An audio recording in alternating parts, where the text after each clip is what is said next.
successors according to law. So help me God. It's happened before, but it is nonetheless still rather extraordinary that somebody who was only elected or officially sworn in as an MP less than 24 hours ago, in 3 weeks' time, is going to be running the country.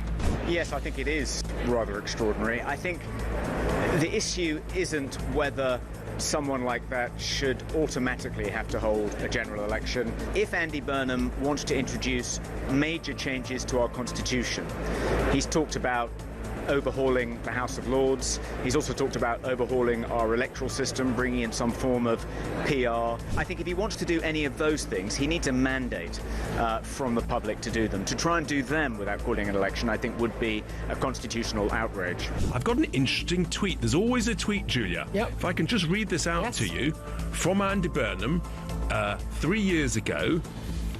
We need to start demanding a general election at the end of this Tory leadership election. Well, well, well. That was Andy Burnham actually 4 years ago in 2022. So we're saying stick by your word, be consistent, Andy, and when you're Prime Minister, call a general election. Look, the battle is really on, though, for number 11. Who's going to be the Chancellor? Ed Miliband, don't forget, has played an integral key role in this coup, and it is a coup because no one apart from 25,000 good people at Makerfield have voted for this guy. Yeah. So he's played a pretty integral role in undermining Keir Starmer. Keir Starmer and Ed Miliband aren't really speaking. He's going to want a big reward. But, he is, probably the most left-wing person in the government, and he will spook the markets. Lou Hay, I mean, the reality is, look, she served her time. She was cast out of government. The reality is, as you said, she has been central to his campaign. She was central to his campaign in Makerfield. More broadly, she's been central to his campaign to enter Downing Street. He owes her, and she will definitely get a role. I'm not. What do you say to the people that have texted me in their droves this morning? This is a really a corny sentence, but it's true. That lawbreakers can't be lawmakers, Dan? Yeah, I mean, but the reality is she's going to get a job. So the answer is yes, they can.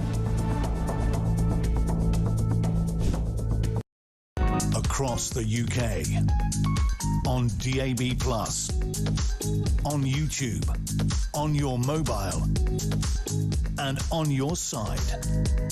This is Talk.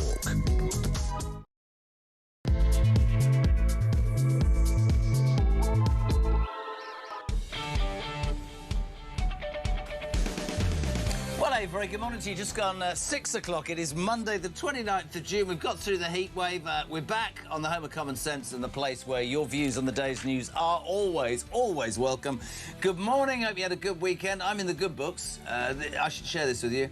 Mrs. Carl, being a fangirl of the days of Take That, she and her mates went up to London, 2 days on the train.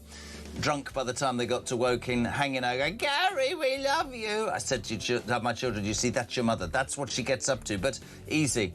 And sorted the weekend like you wouldn't believe, and have earned brownie points, which means the golf trip with the boys to Spain is looking a nailed-on possibility in September. Hurrah. Don't know what you're up to that weekend. I hope you had a good one. Listen, Alarm Clock Brits, are you on the way to the work? Are you on the way home? Have you done a night shift? What are you doing? Let us know where you are this morning, and thank you so much indeed, as ever, for tuning in. So much in the news, so much, and as ever, your response, please. 0344 499 1000. Tommy is back after his birthday. He had a wonderful day. He's back taking your calls. Christian, same number for the old voice notes. Christian's looking very important today. He's got a shirt on. If you lay down, it'd be a zebra crossing. 87 what do you mean? 0344 499 1000. And we've got Dodgy Dave here today doing the buttons. Dodgy Dave has replaced Massive Mark. I'm joking. Don't be offended. It's a joke. Dodgy Dave is here, so if it goes wrong, blame him. Listen, what do I want to tell you about? Andy Burnham is front and centre in everybody's news, and today is his big pitch at 11:30 this morning in Manchester. Sorry. He's going to set out a 10-year plan to transform Britain, which will be interesting. He's going to argue that he's going to overhaul Britain, growth in every postcode. He's going to have a number 10 up north. He's going to spread the money, much like Johnson said he wasn't, and I guess we've got to give him the chance. But is it me, or is it slightly arrogant and slightly sort of misplaced to imagine that you're making a prime ministerial speech and the hustings. I mean, it doesn't even open for the leadership campaign. We haven't had a contest yet, and everybody has anointed this man, and apparently he wants 10 years. Love your thoughts on Andy Burnham. Let's be honest, anything's better than Starmer. But what do you make of Andy Burnham? Do you think it's a bit... Is it important? I mean, can he... Maybe I'm being unfair. Maybe you can't win either way. People are saying, we need to hear what you're going to do. So he puts it out and we're all going, who do you think you are? Maybe he's in a catch-22 position. 0344 499 1000. Keir Starmer, they reckon just 3 weeks left at number 10. You'll love this, peeps. Keir Starmer already planning. He's considering a future job as the Secretary-General of NATO. A completely unimportant organisation, so probably suit him down to the ground. Currently held by Mark Rutte, or is it Rutt? No idea. Speaking of Starmer, the current PM has been accused of being a plastic patriot. No Union Jack or St George's flag outside number 10, despite the fact his predecessors did it and despite the fact we're in the middle of a World Cup. That'll be interesting as well. Starmer to NATO. God. 0344 499 1000. Here's a story today. Shabana Mahmood, right? This is extraordinary because all these Labour MPs and ministers seem to be pitching to impress Andy Burnham. She's decided that the public should have a say in asylum appeals, not judges. She wants hundreds of ordinary members of the public to be trained up as adjudicators. A1, is Burnham going to let that happen? Probably not. It comes as a record 20,000 foreign offenders have avoided deportation. 20,000. And 4,300 individuals who have been previously kicked out of this country are back. And her answer is to get members of the public to decide. Now, if you looked at Question Time on the BBC the other day, when you consider Reform, as Eustis said, has 28% of the vote in every opinion poll and had 4 people out of 300 in the audience, one would only respectfully suggest who's going to pick who these people are. And maybe I'll be told off for this, but you can see it now, can't you? Illegal migrants being trained as adjudicators to decide that illegal migrants will stay in this godforsaken country. That's the truth, isn't it? The other big news story of the day, Prince of Darkness, Prince Harry. Honestly, I am sick to death of this soap opera.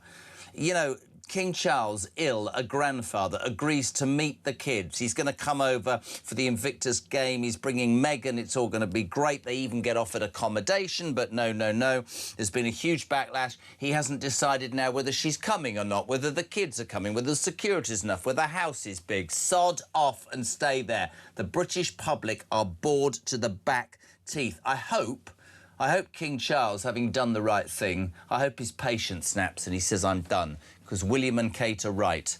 There's no way back for the spare. 0344 499 1000. Now, when I left, when I left this morning, I said to my good friend, please make sure you wear the same colour. And lo and behold, Charlie Rowley is here in exactly the same shirt as I'm on.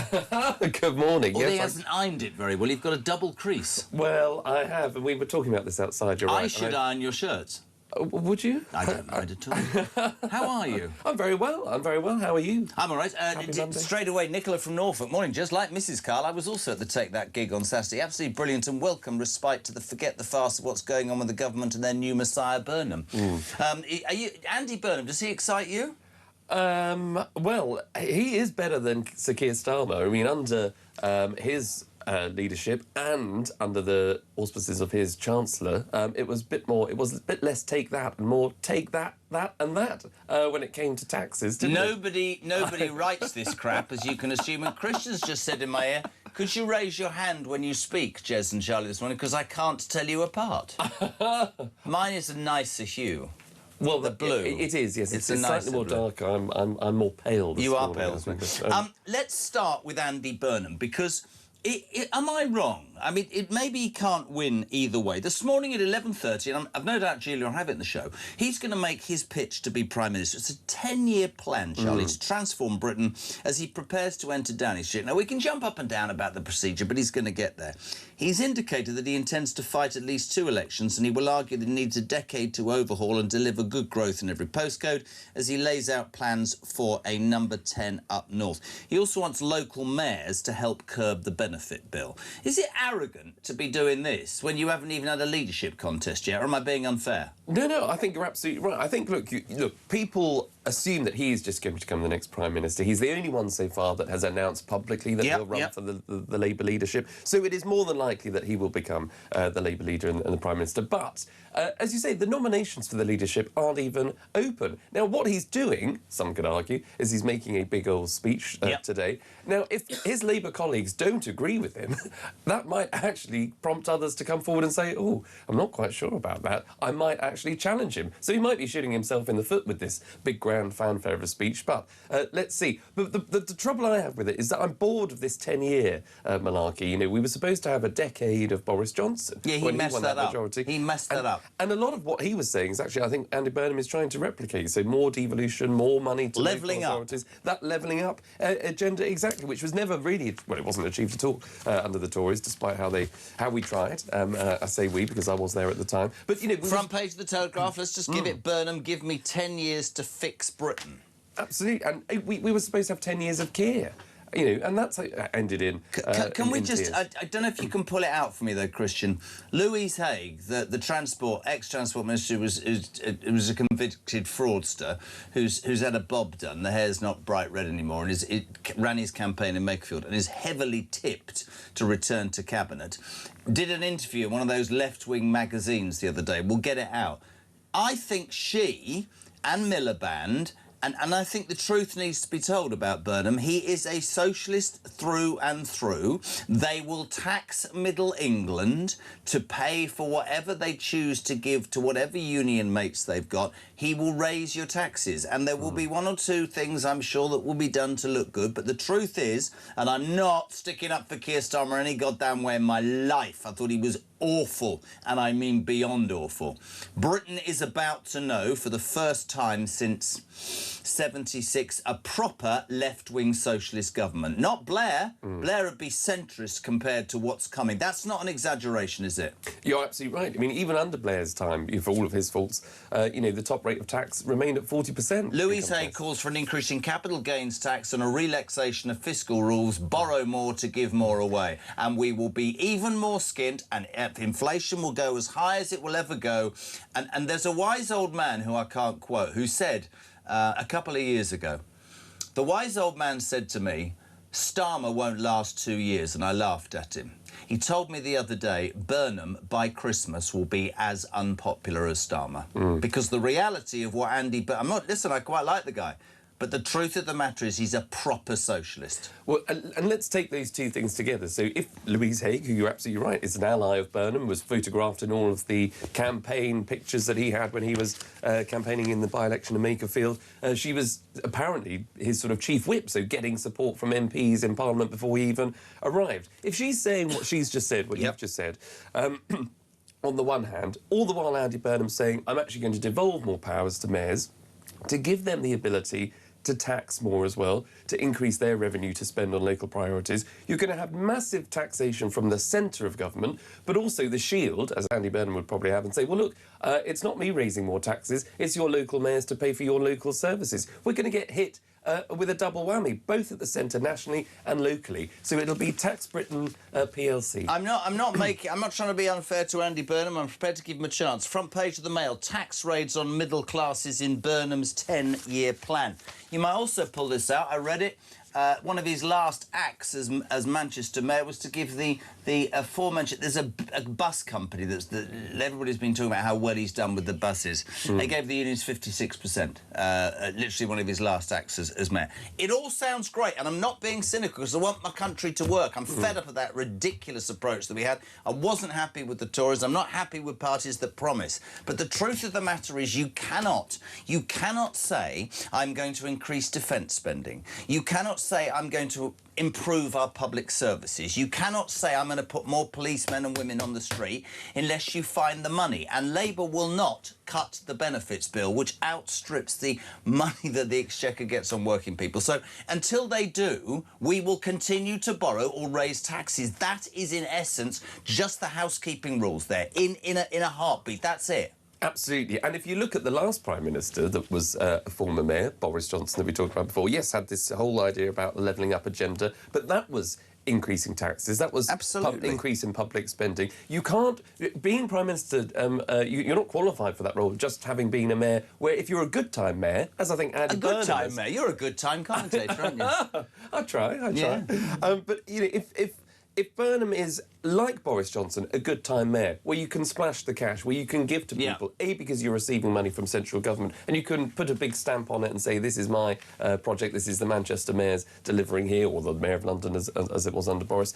You can spend other people's money, you can take credit for it, and people will love you. They'll think you're very nice and think you've given me all of these nice treats and sweets. But when you've got to be at the centre of government, when you're actually the First Lord of the Treasury, that's what's on the letterbox at the door of number 10. You are the overseer, the oversight of public finances in this country to make sure that our economy grows, that it ticks, and that it works for everybody. When you've got to start saying no to people, that's when it becomes tricky. And he's never been tested on that. And I said this last week, and I'm going to keep saying this until Andy Burnham is in number 10, and I'm going to say it every single day. I don't dislike the bloke as much as I dislike Starmer. He is a proper socialist. They are all exactly the same. But the reality for me is that the British public are at a different point in their lives. Whereas in the past, I think we just sort of, there was hope and it was a bit better and things weren't hard.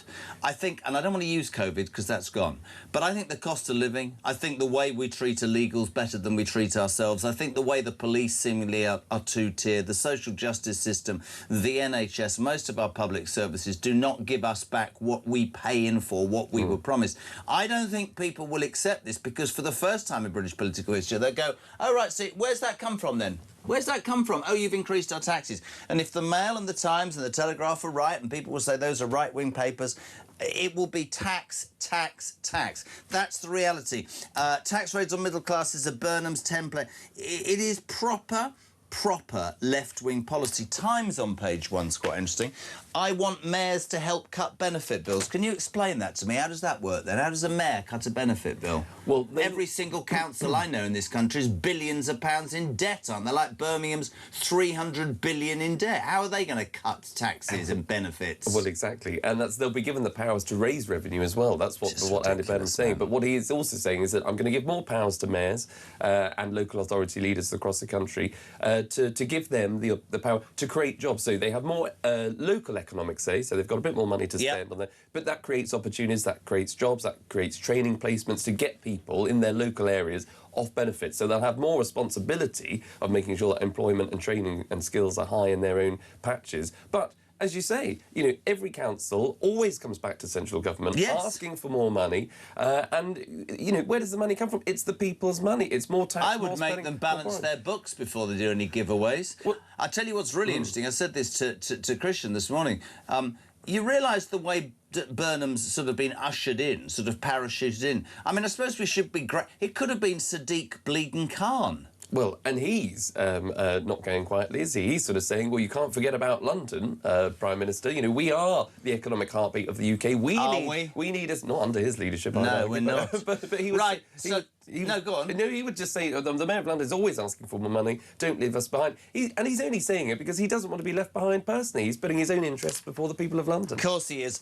H722 for your text messages. Let's get the first voice note in 0344 499 1000. Same number. What do you make of it? Andy Burnham, later today, 11:30, a major speech where he will set out how he intends to rule for 10 years. And I absolutely, sorry, I'm going to say it all morning, the Mail are spot on. Tax raids on middle classes in Burnham's 10-year plan. All that he's promising, how you're paying for it, because you're not going to cut the benefits bill, because you can't cut the benefits bill, because you would not be allowed to get that past your MPs. I asked this question, if I asked you Friday, forgive me. Is there in your mind any situation where Burnham, with the political credit in the bank he's got, because he's not going to be got rid of by that lot, when he stands in front of them and says, I don't care if you're angry, the only way we're going to survive and not be extinct is if I cut benefits. Do you see him being able to do that? I think there is a way you can do it. I mean, you've got to be tough with your backbenchers because, look, the Labour Party took long enough to come to the conclusion that we all knew was coming, to get rid of Keir Starmer. They're not going to do the same with Andy Burnham. So it's either going to be his way or the highway, and it's a highway for all of them because they can't see, I said this on Friday and people went, no, no, no. Because if he did one of three things and called an election, he'd win, and that frightens me. If he drilled in the North Sea, cut the welfare benefits bill, What's the third one? Why does that always happen to me? It's called old age. What's the other one? Drill, benefits, and... Asylum. Stop the boats. Yeah. Well done. Jolly good, Jeremy. Well done. That's what I think. But that's also, just to that point very quickly, it's, you know, he's talking about doing all of this over 10 years. We don't want someone to do this over a 10-year period. Want it done now? We want it done now, exactly. Those small boats crossings should not take 10 years to get a grip on. I could stop them in a week. Morning, Phil. Morning, Jeremy. It's Phil from Shropshire. Jeremy, I just don't get this. Andy Burnham wants to spend and spend and spend. He wants to increase the military spending. He wants to increase benefits. He wants to increase welfare payments, everything. Where does that money come from? Where does he think this borrowing of money will lead? Yeah, crazy, Jeremy. Great show. If you are watching on YouTube, there is exactly where the money will come from. Middle classes who will be taxed to within an inch of their lives. Some text. Morning, Jez. Morning, Charlie. Burnham, 10 years. Britain will sink under the weight of immigration, the lack of working people. How good was Burnham as mayor? Did he run it on budget? Guy in sunny Scotland. I don't know if you're listening in Manchester. We hear great things about Andy Burnham. What sort of mayor was he? Did he improve your city? Nick Moore. Morning, Jez and Charlie. Anyone convicted of Louise Haig's fraud would be refused a licence to become a taxi driver, yet it's ignored by those who want to drive the country. It makes no sense, says Nick in Loughborough. Sharon Miller. Jeremy, get it into your thick skull. Harry does not care to mix with that dysfunctional royal family. Well, that's fine, Sharon, and you and I can have a different opinion, which is why when he went to California, however many years ago, I said he and his missus don't want to be in the goldfish bowl, so you go and live your life. But the point you miss, Sharon, is this. Don't then spend your entire life selling secrets because they're all writing about the only thing that you want nothing to do with, because that's the only way that you can survive. Don't come back. Stay in California. Leave them alone. Give back your titles, you hypocritical... What are you on that, by the way, Harry? Well, absolutely. I mean, you know, she still uses the title Duchess of Sussex. Don't if you don't want anything to do with it, if it's racist and out of date. And the most hypocritical thing of all, you're absolutely right. They said that they were leaving the country because they were under far too much scrutiny from the media. It was too... they were too much in their lives. They were invading their privacy. And then Spotify went, there's $100 million. Absolutely. And here's a Netflix documentary. Yes. And here's a sit-down interview with Oprah. And then where you tarnish and accuse the royal family back home of racism and everything else. And now you want to come here and stay in one of their houses and apparently see Grandad. Is that because he's ill or because you're trying to line up a few quid? I can have the argument all day, Sharon. Tommy, we need tea. We're more parched than two people walking through the Sahara Desert. I think I've got a bit of a cough coming. Well, I think it's a change of weather. I think this does happen. I do, actually, yes. Any suggestions for a tickly throat? I'd suck on a fisherman's friend. Lovely. Back in 3.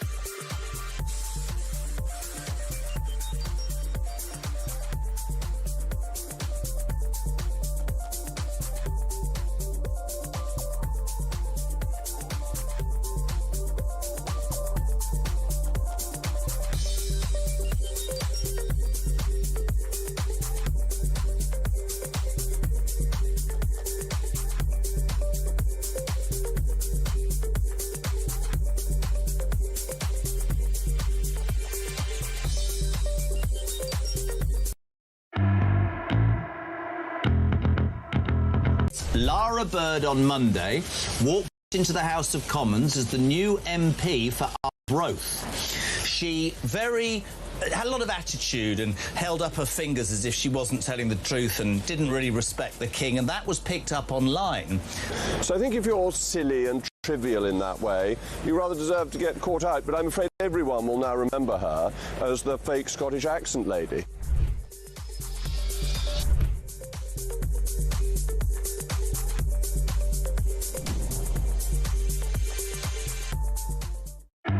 The UK on DAB+, on YouTube, on your mobile, and on your side. This is Talk. 6:25, it's Monday the 29th of June. You would talk breakfast, the home of common sense and the home of the alarm clock Brit. Whatever you want to talk about, your views on the day's news are always welcome. 0344 410 1000, text to 87222. Voice notes always welcome. This sounds like the cast of Bloody Rainbow. Charlie, George and Joanne, good morning. Morning, Jezza. It's Charlie and George and Joanne at the airport on our way to Italy for a couple of days in the sun, getting away from UK. Andy Burnham. Have you noticed that all the people that, all the reporters that speak to him, they're all from the BBC.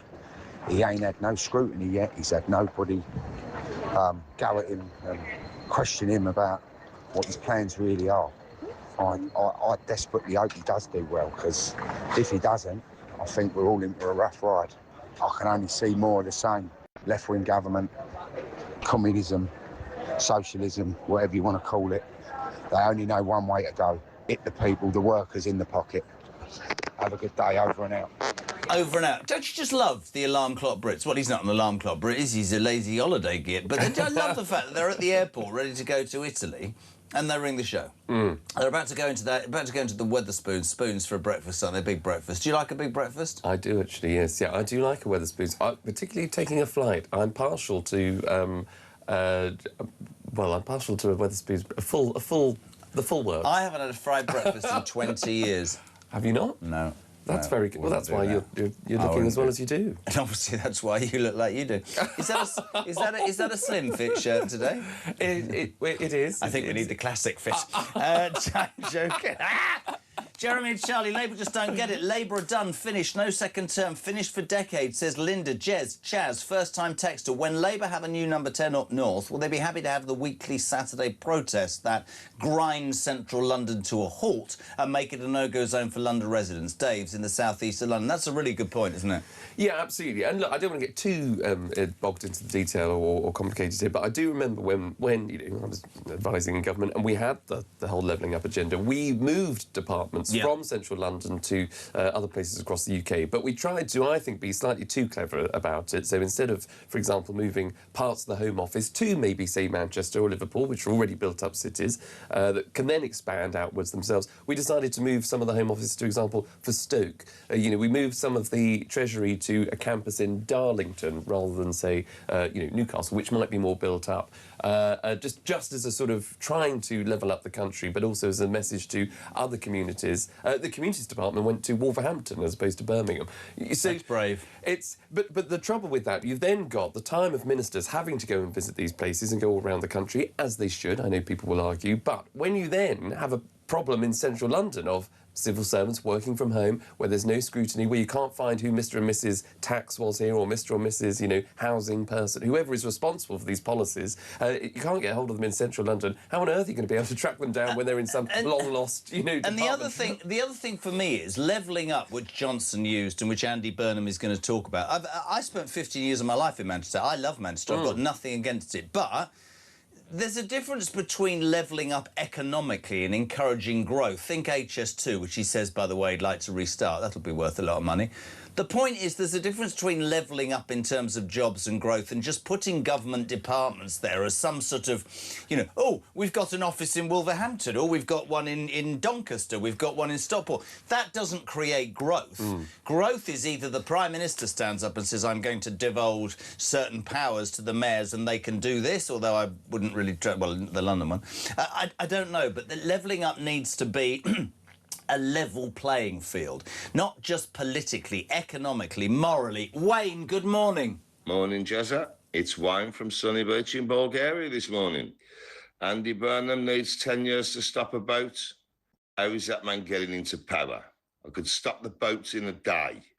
This is ridiculous. Keep up the good work, Jezza. He's not in Erdington in Birmingham filling his van. He's in Bulgaria. Every bugger's on holiday except for you and me. You've gone global. Well, you are global. I am. No, we can't say that. I've got nothing to do with global. What are you talking about? You have a global reach. You have a worldwide... I'm very long. I'm very long. So Andy Burnham today, 11:30 in the morning, will set out his pitch to be Prime Minister. Some are saying it's arrogant to make a prime ministerial speech when we haven't even had a leadership contest. Others are saying, well, we want to hear what he has to say. Many of you saying it doesn't matter because the minute he stands up and speaks about what he wants to do, that's a different mandate. He'll have no mandate to govern. There should be a general election. Jez and Charlie Burnham, not even officially elected to the role as PM yet, laying out plans for the next 10 years. The whole situation is one massive plan, on my opinion. Remember Starmer having a 10-year plan? It's going to end in tears. That's from Paul, who's in Spain. Right, OK, so nobody in England is listening. JK, when Starmer became PM, he said he wanted 10 years to do what needed. I remember that was terrifying. This is the same, God help us. Anne is in Archway. One in London, come on. Very good. Randy... No. Oh, dear. Have I read Randy Burnham there? Sounds like a country singer. Come on, Randy. You know we love you. To all those who rooted for Burnham, be very careful what you wish for. I fear you will rue the day. Amanda also in London. Paul's in Crewe. Have you been to Crewe? I have, What's Crewe famous for?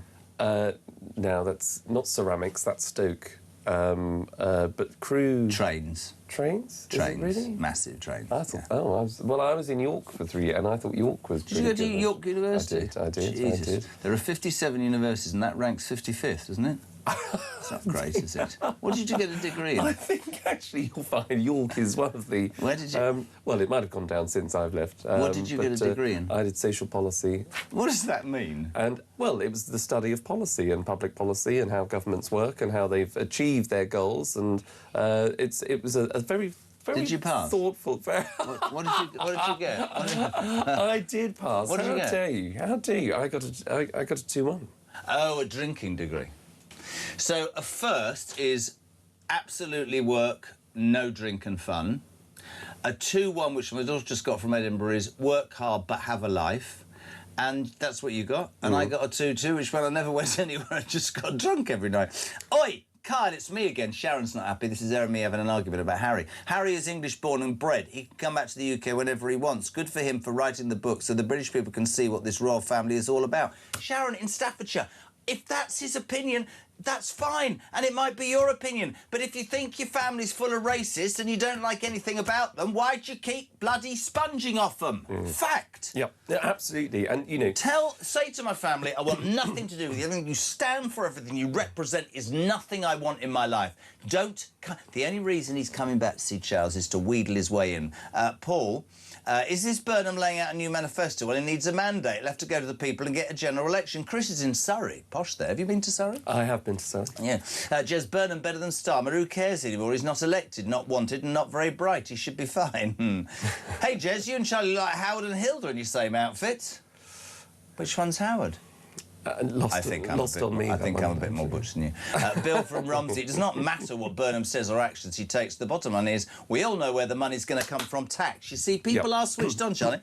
Morning, gang. They may give him 10 years, but he'll be out in 3. Or does that just apply to criminals under Labour? That's a very good point. Morning, Jeremy. 10 years. 10 years. I don't want to give Burnham 10 bloody days or months. Sunny Scotland. Burnham's going to change Britain. How or who is he going to ask to pay for it all? Us, says Guy.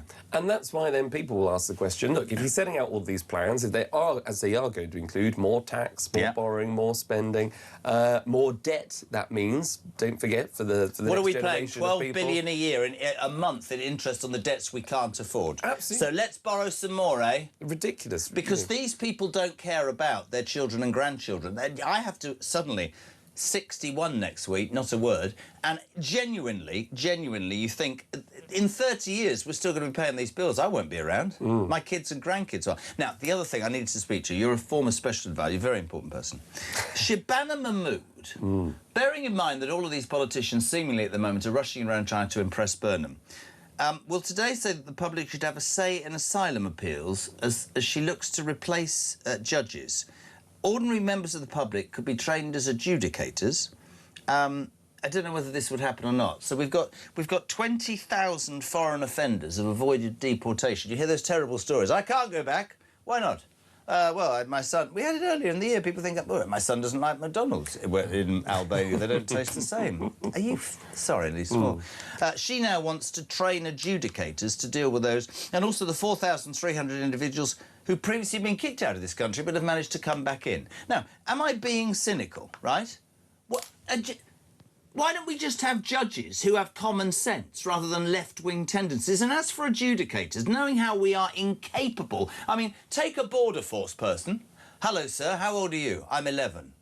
Right, well, ignore the fact you've got a white beard and you've got a passport which says you were born in 1950. Please do come in. We'll send you to a primary school where you can wreak havoc.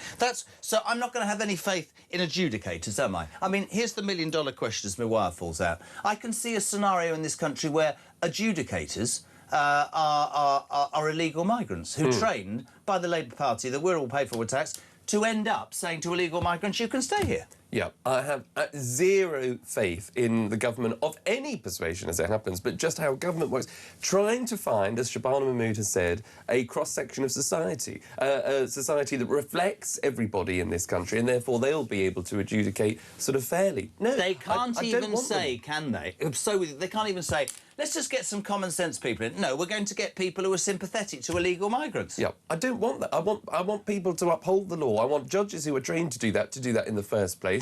And if they get it wrong, which on occasion, as you're absolutely right, they have got it wrong, then there is an appeal, then there is another judge and another group of lawyers that can look at it and actually... Why not tell your judges to have common sense instead of ideological rubbish? Well, absolutely, and change the law if needs be. We need to get tougher. So that's for politicians to then come in and say to the judiciary and to say to our legal practitioners and professionals, look, this is the direction of travel, this is what we mean. If you come into the country illegally, if you've got no right to be here, then you should be deported. No ifs, no buts, no appeals, nothing, just because for every one person that is in this country illegally, that is claiming benefits, that is getting the hotel accommodation and all the rest of it, we are denying taxpayers, their value for money on public services that we all need and should use. We're denying the opportunity to put up someone who has served this country, a veteran who is sleeping rough, into that accommodation. And we're also denying, actually, the help and support of someone that might actually need that help. So it's not being cruel about saying to people who come into the country,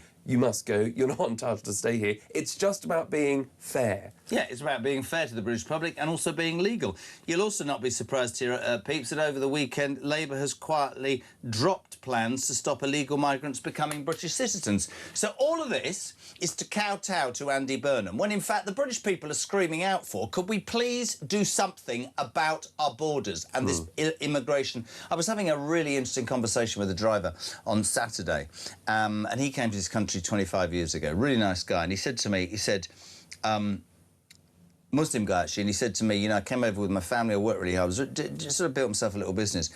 He's apoplectic about the people that have come in here illegally. And you could see the anger that he was doing, and it goes back to your word, fairness. And, you know, we've always been a country that says, if you've got something to offer and you want to integrate, learn the language, pay your taxes, we're welcome to have you here, and that's surely right. Absolutely. I mean, I don't understand it. And if Labour think they're going to fudge the issue by, oh, let's get some ordinary people. You mean let's get some people who will be sympathetic to the fact these people should stay? Let's quietly drop. We don't just become a British citizen, because these people won't be around. But they fail. I genuinely believe this, to understand the depth of anger there is in this country. Jane, good morning. Morning, JK. On Andy Burnham, I no longer have the joys of living in the northwest, but I spent the weekend with 6 of my friends who all do. And when I asked what their thoughts were on Andy Burnham, because for the first time in 30 years of being friends, we're talking politics. Never have done before, but we did that this weekend. They all literally spat his name out with hatred. They hate him. Absolutely detest him. That's what the Northwest think of Andy Burnham. Interesting, there was now 0344 499 1000.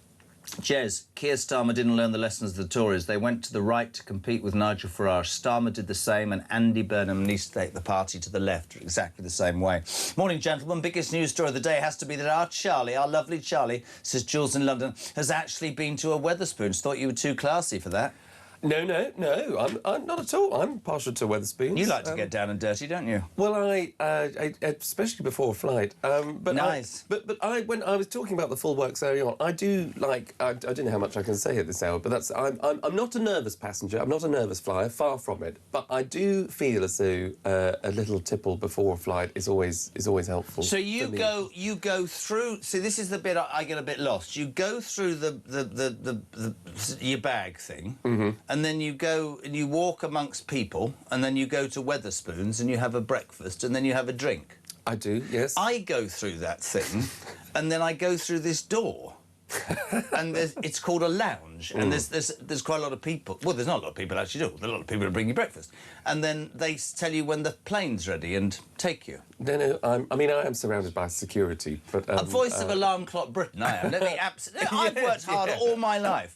No, listen. Actually, I've never been to. Well, I would go to Wetherspoons. I am a man of the people. I used to be called King of the what? You can't be a Wetherspoons airport breakfast. No. I don't think. Other breakfasts, I'm sure, are available in these airport facilities. Stop fudging the issue.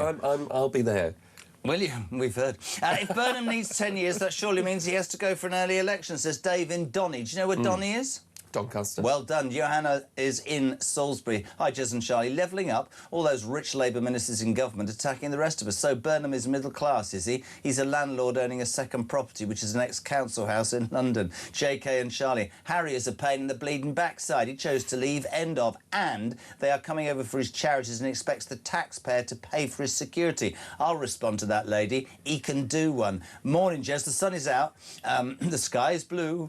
The sun's out, but we're waking up to more depressing Labour news about letting even more bloody migrants in at our expense. As an alarm clock Brit, I find it an absolute insult that they're determined to squander our hard-earned taxes to fund their ideological obsessions with illegals. Isn't it about time us alarm clock Brits said enough is enough? I was sitting in the first-class airport lounge the other day thinking to myself, enough is it? I'm joking. He's right, though, isn't he? He's absolutely spot-on right. Absolutely. And look, you know, you showed a clip of Andy Burnham earlier on, and the amount of people that are around him. In fact, you know, people would have seen the picture of all those MPs when Andy Burnham arrived in Parliament, surrounding themselves with Andy Burnham. Yeah. They're all nodding along, nodding their heads like Churchill dogs, and they've got absolutely no idea what his plans are, what he stands for, apart from what we're now seeing day after day, which is more taxes. He's going to have to fund, if he wants a decade of this renewal or decade of power, whatever, however he wants to put a spin on it, that takes time, that takes money, but we haven't got the time. We certainly haven't got the money. Couldn't agree more. 20 minutes to 7 o'clock, 0344 499. Is this Angry Rob?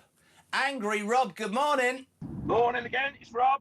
Listen to you talking about Shabana Mahmood and having these people trained up as adjudicators to rule over illegal immigration, or whether we should send them back games. Yeah, it'll end up like that jury in the Manchester police trial when that copper got the nose broken and all the rest of it, and the jury couldn't decide whether somebody had actually been punched or hit in the face. It'll be exactly the same markup as all of that. An absolute load of crap from a crap government that's full of crap ideas. Not one good one amongst them. Cheers.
Across the UK, on DAB+, on YouTube, on your mobile, and on your side.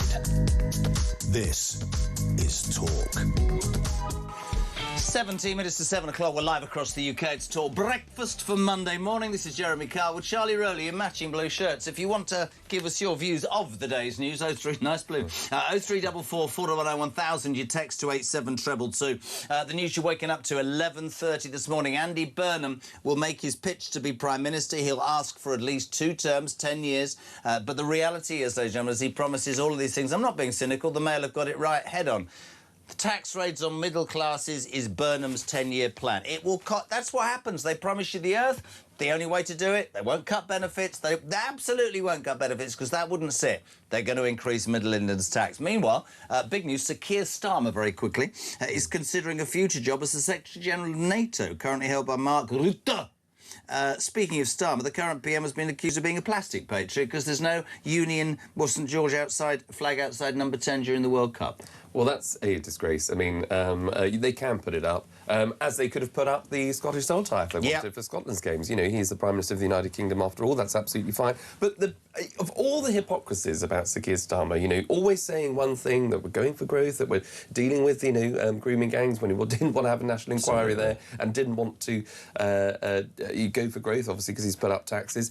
He is now wanting this job, apparently, as head of NATO, having just left, or will be leaving, number 10, without wanting to put up defence spending in the UK. How can you apply or want to lead really NATO when you'll be asking countries, you need to spend more on defence? What's the new Prime Minister of the UK going to say to Keir Starmer? Well, why didn't you put defence spending up when you were the last PM? He would carry no weight whatsoever with these other countries to say you need to increase spending for NATO to increase your defences, when he couldn't even be bothered to do it when he was the Prime Minister of the United Kingdom. Couldn't agree more. 0344 499 1000. One of the debates that is raging is Harry and Meghan supposedly heading back for the Invictus Games. A week ago, he was bringing her and the kids. Then a couple of days after that, they were staying in a royal palace. William wasn't happy. Kate did the Three Peaks challenge. Now, apparently, Meghan might not come. The kids might not come. Again, an absolute cluster bomb. I nearly said the wrong word. We go live to Hollywood. There's only one person to talk. I cannot wait for this morning. Kinsey Schofield, good morning. I mean, is this not what we predicted?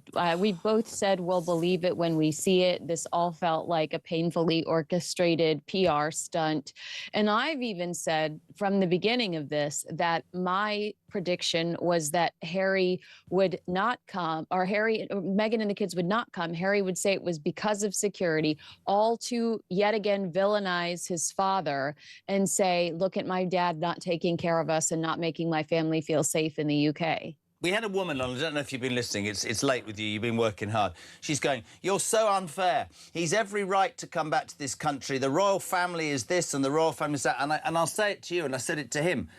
Whatever you think, it was Sharon Miller, and she's entitled to her opinion. My point about Harry and Meghan is this, and I will say it until the last breath is taken from my lungs. If you don't agree with something, you have every right to, and walk away from it. You don't land 8 hours later and sign a $115 million deal with Spotify to basically just slag off the very thing that you don't want anything to do with, and then you start to ingratiate yourselves. This, you're so right.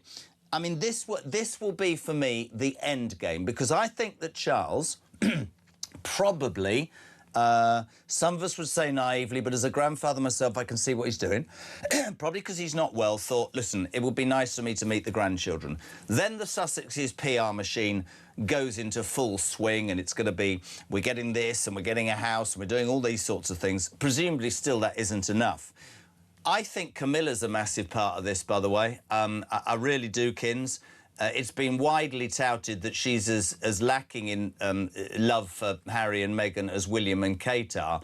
And I think there will come a time when she says to her husband, listen, mate, you've done everything, and these people are taking the mickey out of you, and that nothing will ever satisfy them. And I hope that the palace wakes up to the fact that they're just going to push them and push them and push them and just pull. But it's difficult for the palace, because if they say now don't come, this is what Harry and Meghan do, isn't it? Right. I did sense that Queen Camilla and I had the same enemy when we met, because she was awfully nice to me. So I do feel like you're right, that she doesn't necessarily like these two individuals and doesn't support them. You know, we're going to talk about the Princess of Wales and her amazing accomplishment. And I was working earlier today, and I went over to their page, and I saw that my daddy follows the Princess of Wales, and I started bawling because I thought it was so sweet that he is trying to engage in something that I care about and one of my passions and interests. And I thought, we are so special to have fathers. And if Prince Harry refuses to allow his father to see his grandchildren after 4 years, then it's Harry that is going to look like the villain. It is Harry that's going to look like the piece of trash. Because King Charles, to your point, is living with cancer, continues to show up every day and work and do a great job as an ambassador for the United Kingdom. You know, look at that trip to DC. He did incredible work there. And poor Thomas Markle just lost a limb, has never met these children.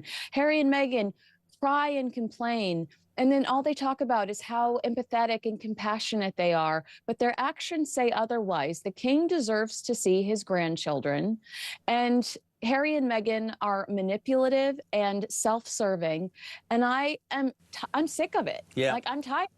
I'm with you, and I think the problem is they probably think, because the palace is old-fashioned and has ways of doing things, they probably think they're ahead of the 8 ball. Now, I think the king, probably, for the reasons I set out, has agreed to it. He's probably been counselled that it'll end in failure and that they'll use it, but they have used it. Because if you cared only about your cancer-stricken father and him meeting your grandchildren, right, you wouldn't be briefing the press, as all the people around the Sussex are, about what size house and how many servants and what about the security. It becomes a melodrama. It always becomes a melodrama, and I suspect that everybody, William, Kate, certainly Camilla, they just go, why would you bother? These people make it so difficult. They then, I mean, if they come and see Charles, you and I both know, Kins, that will be in the press within 5 seconds. It'll be in the press, because that's what they do. Here's what they said in response to Ravik denying them the security that Harry is insisting he requires. A source close to Harry and Meghan accused the Home Office and the committee responsible for assessing their security of willfully creating conditions that are making it nearly impossible for them to move around Britain. If your ultimate objective is a private meeting between you and your father, then you agree to stay in a royal residence, which they have yet to respond to, and we are days away. You agree to stay in the royal residence. You are secure and you are protected by said guards at royal residence, and all is well. But this is, I bring Charlie, and this is the bit I don't understand, team, right? You didn't want anything to do with the royal family. But now when you choose to come back for whatever reasons, to see your father or ingratiate yourself and get a few quid, sorry, Sharon, you won't like that. Why the bloody hell should you have taxpayer-funded security? Because you don't like my country, you don't like the royal family, you don't want to be here. Yeah, and let's put it into context. He can fund it himself if he wanted to. No one is saying that you can't have security. If you want private security, go and get it. You've got the money. You've sold a lot of books, I understand, and Netflix documentaries and all the rest of it. You can fund that security privately. It doesn't have to come from the Home Office. And Kinsey's absolutely right. You know, if you agree to living in grounds that are protected already by the household security and household protection officers, then that is one thing. But the idea that you can just turn up and expect to be meted and greeted, a bit like you at the airport, I suppose, and getting the VIP treatment and the Rolls Royce and all the rest of it, then that doesn't have to come from taxpayers' money. They have to fund it themselves. But I've seen interviews with Harry. He's got it wrong on so many occasions, you know, where he's talked about security. He seems to be obsessed with the idea. I can understand why. You know, he lives on a slightly different level than all of us do, so I understand why security might feature in his mind more than Didn't think about others. that when he buggered off to America, though, slagging off the royal family, did he? Well, I think he assumed that he would still, like he said, which was wrong, he said that previous, you know, chancellors and previous politicians get security for life. They absolutely don't. The moment you stop becoming the foreign secretary or the chancellor, you don't get security for life. Kins, both of you, but Kins firstly and then Charlie. This is probably outrageous, but Chris and I were talking about this morning. Could it actually be possible that the reason he doesn't want to bring Meghan is because they've fallen out massively, and all those rumours are starting to take offer. He's been offered somewhere to stay. Has she said that isn't good enough? I'm not coming with you. Sod your family. I don't know. To me, there's a lot more to this. I said.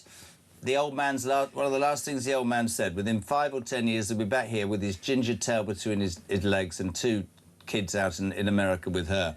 Do you think this is the beginning, the end, or am I missing the point, Kins? Well, if you believe People magazine, they're currently on holiday with their kids in Portugal, and they're trying to figure out their next steps based on whether to stay together or to go to the water park. No, I mean, no, basically what I'm saying is they're briefing people saying that they're on vacation together right now and they're all loved up. So you might be onto something. Perhaps this all just, they had a blowout fight. We don't know. This is hypothetical. And now Harry's having to say, well, since I didn't get what I want, you know, Meghan and the kids aren't coming. But they claim that they're currently vacationing together. What do you think? What do I think? Yeah. I think that the only thing interesting about Harry and Meghan today is that they're unpredictable. Otherwise, they have no royal contacts. They have no work ethic. They aren't creative people. They aren't funny people. They, you know, it's just how the only thing that is fun to watch is what will they do next, because they typically make the wrong decision. I so agree with that. It's true, isn't it? Yeah, I think that's absolutely true, and I like to think, you know, whatever their relationship is, and however much he might have been blinded by her, and love is blind, and however much, you know, she sort of has led him, whipped and whipped, absolutely. I like to think Kinsey's face is true though. Well, I would just hope to think that he might now be able to read the room, and he might actually get the fact that, okay, if he has to come back to the UK, if that life with Meghan is not the future that he once thought it was. It's difficult living with a narcissist, isn't it? Well, he's going to have to come back, and I think he wants to. Maybe he's actually setting hope. I'm hoping. I mean, I'm always a hopeful individual, as you know, an eternal optimist. But I hope is well. You know, I hope that he might just be thinking, okay, she's not welcome in the UK. She's hated because of everything. So I'm actually going to come back on my own, and I'm going to repair maybe the damage with the British people. But knowing, Kins, just to finish, then you're right, Charlie. Knowing the way they think, they'd be working out how that would look. The fact is, he's right, isn't he? The United Kingdom doesn't like Meghan. I don't know whether it will ever forgive Harry, but the fact is, there's real passionate anger about the way she's treated so much about this country, isn't there, Kins? Yeah, she would not get a positive response, and that's what his team said. Well, she's bullied online, so she needs extra security. But, you know, actions have consequences. You've been absolutely horrible to this family. And also, we have to say hi to Virginia, who watches the show, who stopped me at Windsor and loves you. Who? Virginia, she's one of your fans. Oh, bless her. I think I know a woman called Virginia, but that's another story. Kinsey Schofield, when you I had your producer on the phone over the weekend. Kinsey would respectfully hope that you could be on her show. I think I'm doing it on my birthday with you. Working on the weekend. Look at her. I know. Well, yes. Well, that's dedication. My lot, they just disappear at 3 o'clock on a Friday. You never see them again. Kinsey Schofield, we love you. What a great start to the week. We're going to watch this story unfold very quickly. I've got 20 seconds. Do you think they'll come together with the kids, yes or no? I don't know. I don't even know. I'm not a psychic. I've always said no. I'll believe it when I see it. I think that Prince Harry loves to villainize his family. You're a legend, Kinsey Schofield. Thank you. And boy in blue, Charlie Rowley. Well, the best by a mile. Thank you, my darling. Have a lovely day.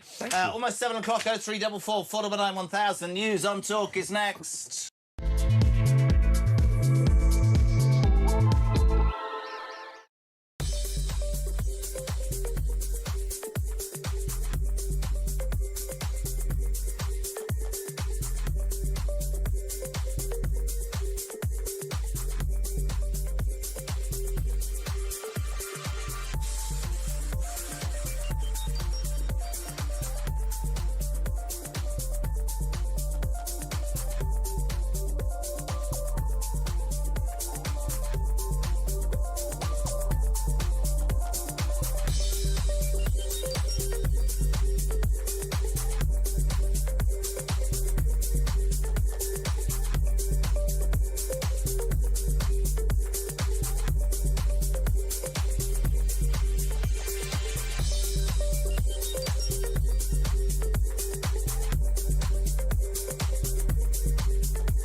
This idea that there's somehow a climate catastrophe just because you get the odd hot day, the odd cold day, the idea that we should turn our society upside down in order to change the weather, we can't. Ever since we had an electricity system that's fundamentally run to reduce emissions rather than to produce affordable and reliable power, we've been getting ourselves into trouble. The main beneficiary has been communist China, because they're making the solar panels and the windmills that are mucking up our power supply.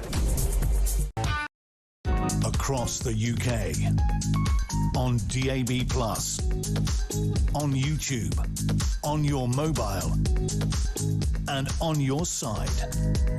This is Talk.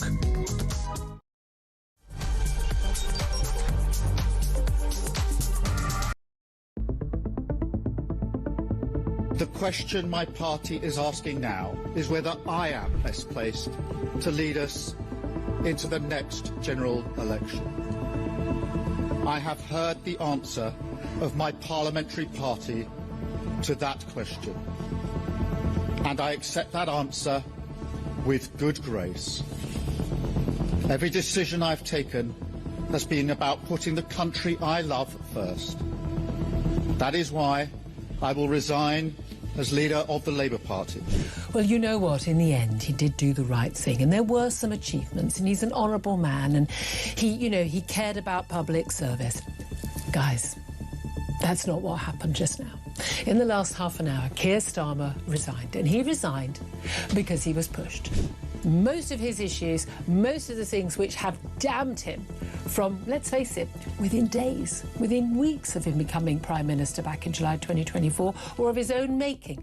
They were things he chose to do, cutting the winter fuel allowance, damning everybody who wanted to have a public inquiry on the grooming gangs as jumping onto the far-right bandwagon, the two-tier policing after the Southport riots. This man brought it on himself. He was not a good Prime Minister. There was two things on that manifesto. One was a picture of Keir Starmer and the word change. Well, promise made and promise delivered in that sense. Let's be honest. But look, I mean, I don't really want to make light of it, but I am cheesed off, Julia, because what we promised in opposition was competence, and it's been anything but. I'm embarrassed.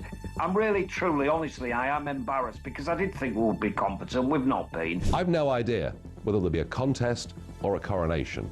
But what I do know is the British public have simply had enough of political parties chopping and changing their leaders at will. We vote for somebody in a general... Across the UK, on DAB+, on YouTube, on your mobile, and on your side. This is Talk.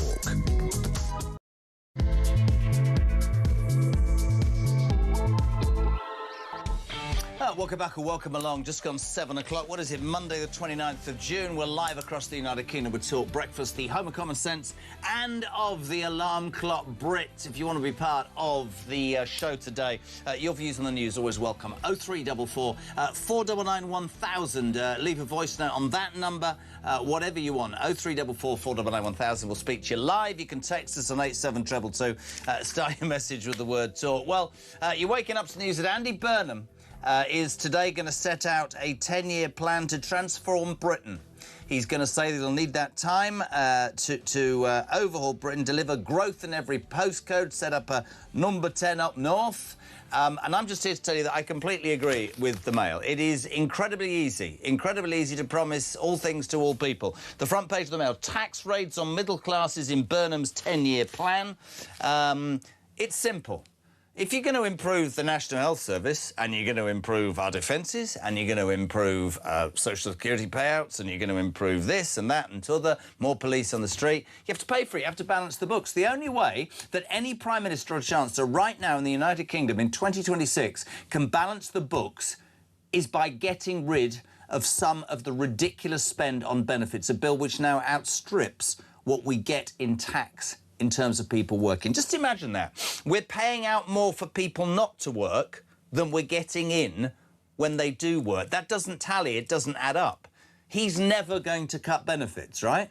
If I'm wrong and Andy Burnham drills in the North Sea, cuts benefits and stops the boats, I'll put my hands in the air. If he did one of those three, he could hold an election and win. And I'll take anybody on with that. But he won't, because he'll be hamstrung. So what he'll do is he will raise taxes. And all of the hard-working Brits that I talk to every single morning, all those people who are disillusioned, they will be footing the bill. That is the reality. Also this morning, Starmer hasn't even left yet. He wants to be the Secretary-General of NATO. Right. And as Charlie Rowley just said, that's going to be great, isn't it? Trying to convince countries to spend more on defence. You didn't, you idiot, did you? And Shabana Mahmood, this is by far away the most ridiculous thing I've ever heard. Sort of under pressure she is, because she's got The backbenchers don't like her. They think she's too to the right. Burnham probably might or might. I don't know whether he'll like her. She's come up with a genius one, peeps. Oh, this is brilliant. The public should have a say in asylum appeals as ministers look to replace judges. She wants hundreds of ordinary members of the public to become adjudicators. This is to deal with the 20,000 foreign offenders that have avoided deportation, the 4,300 individuals who were previously kicked out of this great country of mine but have managed to come back in again. Adjudicators. I don't want to be rude, right? Either employ judges who know what they're doing by changing the rules or changing the law. I bet you any money we'll end up with adjudicators across the social spectrum. So here's an interesting one. We'll end up with illegal migrants as adjudicators, adjudicating on whether illegal migrants could stay in the country. Morning, Ben. Morning, Jeremy. Ben from Birmingham. I was in Greece last week. What I noticed flying out and into Birmingham Airport is they've got the World Cup flag bunting all around the airport, but the only flag that isn't flying is the English flag. Every other flag is there, but there's no England flag. What a fantastic country we live in. Great show. This is great. Darryl in Blackburn quickly. Morning, Jez. So Starmer wants to head up NATO, a man who prosecutes his own troops for free. You couldn't make the... could you? 6 minutes past 7. It's Monday morning. We'll say a very good morning to Reform UK Shadow Chancellor, the legend that is Robert Jenrick. Morning, Mr Jenrick. How are you? Very good. Good morning, Jeremy. You're looking full of it this morning, sir. Where are you? Are you at home or are you at work? Where are you? I am at home and about to go to work. Good man. I don't know where to start. Let's start with Andy Burnham. Am I being a tad unfair? Is it not a little bit arrogant to make a prime ministerial speech and we haven't even had a leadership contest yet? Am I missing the point? Is it a done deal? Well, it's a done deal, isn't it? It's been a coup. He's just managed to take over without setting out anything about what his platform was and without any mandate from the British people, which is why we've consistently said, if you want to be prime minister, if you want to come up with a new agenda, then have a general election. I mean, listen, I've been really strong on this. I've told this to you before, and I say it with candidates and elections and all that. We talked about it the other day. It is extraordinary. I mean, you've been in politics a long time. Have you ever seen a coup that quick and that total in the way it was carried out? No, look, it's very, very unusual what's just happened. And so let's see now what Andy Burnham chooses to do, because none of us really know what he stands for. What we've read about this speech today, Jeremy, feels like weak sauce to me. He's had all these years, supposedly, to prepare for his dream job as Prime Minister, and he's got very, very little to say. He's saying he wants to send some bureaucrats from Whitehall up to Manchester. Well, I've got no problem with that, but that's not going to transform the living standards of people in this country. And he's saying that he needs 10 years in office to make people feel better off. Well, I'm sorry. We're living in an emergency. People are feeling very hard up right now. People want to see radical change now, not in 10 years' time. What Reform are proposing is change immediately. We're saying we would stop the boats now. We'll send the Navy into the Channel if it's necessary to turn them back. We're saying that in day one of a Reform government, we'd get people's energy bills down. Day one of a Reform government would sign off those oil and gas opportunities in the North Sea to create energy security and jobs and investment. We're saying that we will bring about change immediately, not over 10 years, for goodness sake. Robert, can I ask you a question that I've asked everybody since sort of last Wednesday? And if I asked you last week, just imagine I'm 61 next week and I'm getting old. I believe that if Andy Burnham stopped the boats, decided to drill straight away in the North Sea, or decided to go against his MPs and say, I'm the man, I am cutting the benefits bill by £50 billion, I think he could hold a general election and possibly even win. Do you fear, from a Reform point of view, and I asked somebody this from the Conservatives earlier, that actually he either has the cojones or the political capital to do any of the three things that you quite rightly just said are part of a big list of things that need to happen straight away? Well, on the basis of the speech that his people have briefed out today, none of those things are going to happen. This is just a speech of complete waffle. It actually sounds very much to me like speech I heard before from Boris Johnson in Manchester immediately after he became Prime Minister, from Keir Starmer when he became Prime Minister. Andy Burnham is someone who talks the talk, but he doesn't actually deliver. When he was a minister, he was good at PR, but not good at actually governing the country. And as mayor, he's been able to take money from central government, dole it out, and be popular as a result. I'm sorry, that's not the same as being Prime Minister. There are now tough choices. You're inheriting a country in dire straits. Britain is a mess at the moment. People feel that Britain is broken, and it requires someone with the guts, the courage to stand up and cut the welfare budget, bring down people's taxes, get people's energy bills down, have a sane energy policy so we can reindustrialize the country and secure our borders. And there is no evidence that Andy Burnham is willing to do any of those difficult things, in which case people are just going to be frustrated and angry because the country is going to continue to decline. In terms of, you say, is he brave enough? I think Nigel Farage and Reform have made a big plan, and you said it, a big thing of saying to people we would do it instantly. How do you then respond to a YouGov poll from last Thursday? Is this a bounce? I don't know. Britons in that poll believe that Andy Burnham would make a better Prime Minister than Nigel Farage, 43% to 23%. What do you put that down to then? Well, I think that Andy Burnham will be found out very quickly. With incoming prime ministers, you expect people to give them a chance. That always happens. I've seen that in every case. But I think people will discover very quickly that Andy Burnham talks the talk, but doesn't actually get things done. And as a result of that, none of the big challenges that people are worried about are going to be tackled, and the country is going to keep going down and down and down until we get that general election, when we can finally put the country on a better footing. Isn't it true to say, if we cut to the chase, and I'm allowed to say this because I'm getting old, that every Labour government, you're too young, every Labour government in my lifetime, Robert, have done one thing and one thing only, which is what Thatcher said: socialists are really good at spending other people's money without working out who's going to pay it back. Right now, in this country, we're paying 12, 13 billion pounds a month in interest on debts we cannot afford. If you look back in history, and the Mail, I think, have got it absolutely right, you can promise this and promise that, and in 79, before Thatcher came, inflation was 30%. Every union was on strike because one union got 28%, and if you didn't, you went on strike, and the country was held to ransom. The only way that Burnham can do all the things that he's saying, if he doesn't tackle the welfare benefits bill, is to do exactly what the Mail said, isn't it? And to raise taxes on Middle England. And you know, maybe you're right, maybe you're not, but I tend to agree. By Christmas, people are going, well, that all sounded good, but we're even bloody worse off than we were before. Yeah, Jeremy, mark my words, Andy Burnham is going to raise your taxes as night follows day. If he's not prepared to do massive changes to the welfare system and get those people who are choosing not to work back into the workplace, to cut the insanity of our welfare system today, then he is going to have to increase billions of pounds of taxes. And that means that he's going to be coming for you, for your savings, for your pensions, for the assets that you've managed to build up over the years in the months to come.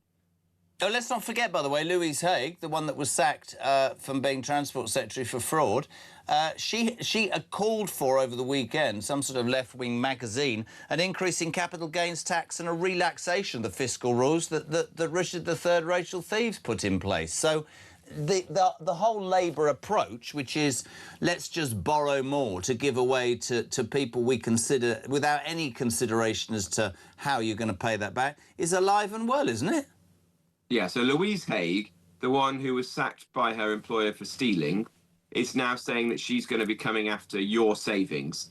She is proposing a massive increase in capital gains tax. So if you sell a second home, your savings, if you get some inheritance and you invest it and you're successful, she is going to put a massive new tax on that. And that just shows the mindset, because Louise Haigh is one of the chief advisors and campaign managers for Andy Burnham. Yep. This is what's coming down the tracks: higher taxes for the people who are actually out there doing the right thing, working hard, trying to save, trying to build up a nest egg. Exactly the sort of people that we should be rewarding, not making their life even more difficult than it was under Rachel Reeves. 100%. Tell me what you think of what Rob's saying. 0344 499 1000. The other main news story today, which is, I'm sorry, I struggle. I know you faced criticism because you were the immigration minister, and I've always been as open as I can. I stick up for Robert on that because he resigned. He resigned and said, I don't want part of what the Tories didn't do. Can you try and get your head around this for me? Shabana Mahmood says the public, this is great policy, isn't it? The public should have more of a say in asylum appeals as she looks to replace judges. She wants hundreds of ordinary members of the public, Robert, to be trained as adjudicators. Whether or not Andy Burnham lets that happen or not, we've got 20,000 foreign offenders who avoided deportation. And my favourite one of all today, he says with a grimace on his face, is that we have 4,300 people in this country who have been kicked out of the country because they're illegals, who have managed to get their way back in. Now, I'm not saying that ministers are geniuses. The common man and woman as an adjudicator, why don't you pass the law and make your judges follow the rule book and do what they should do with people? Because here's me, cynical as I'm always called. You can see the old diverse approach to this would result in illegal migrants being trained as bloody adjudicators to adjudicate on illegal migrants, can't you?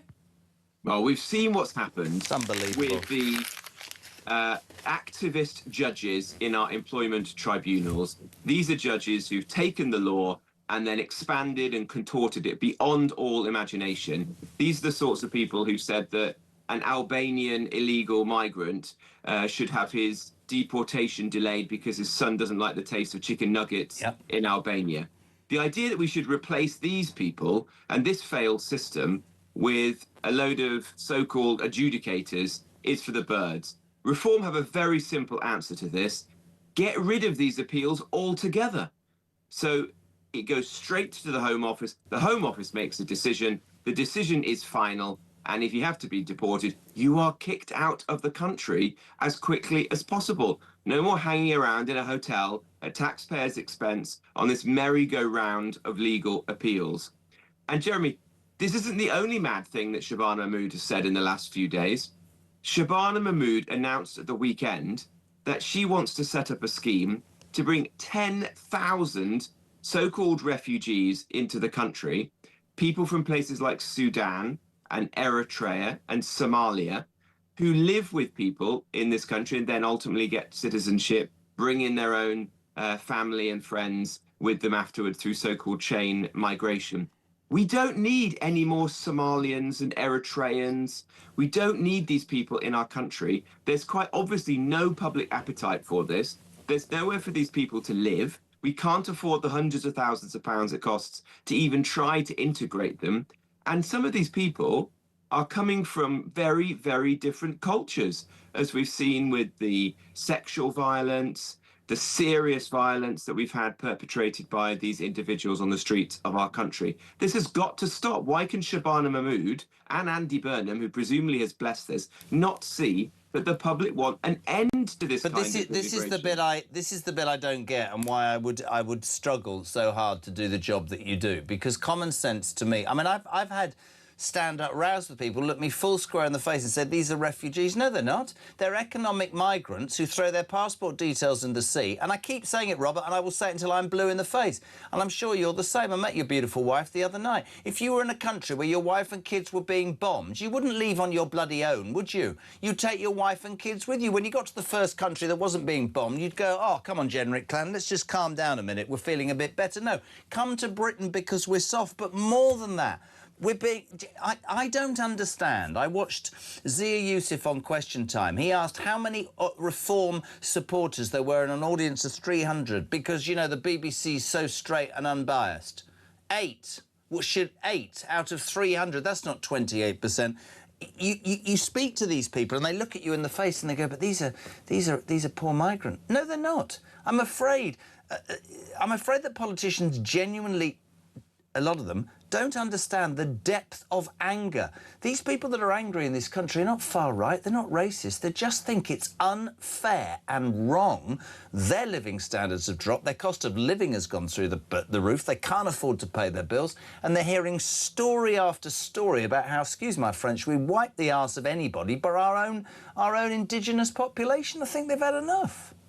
Yeah, the British people just want Brits to be put first once in a while. Yeah. And how could you possibly respond to the obvious crisis and collapse that we have in our immigration system by saying, you know what, the answer is to bring in even more people?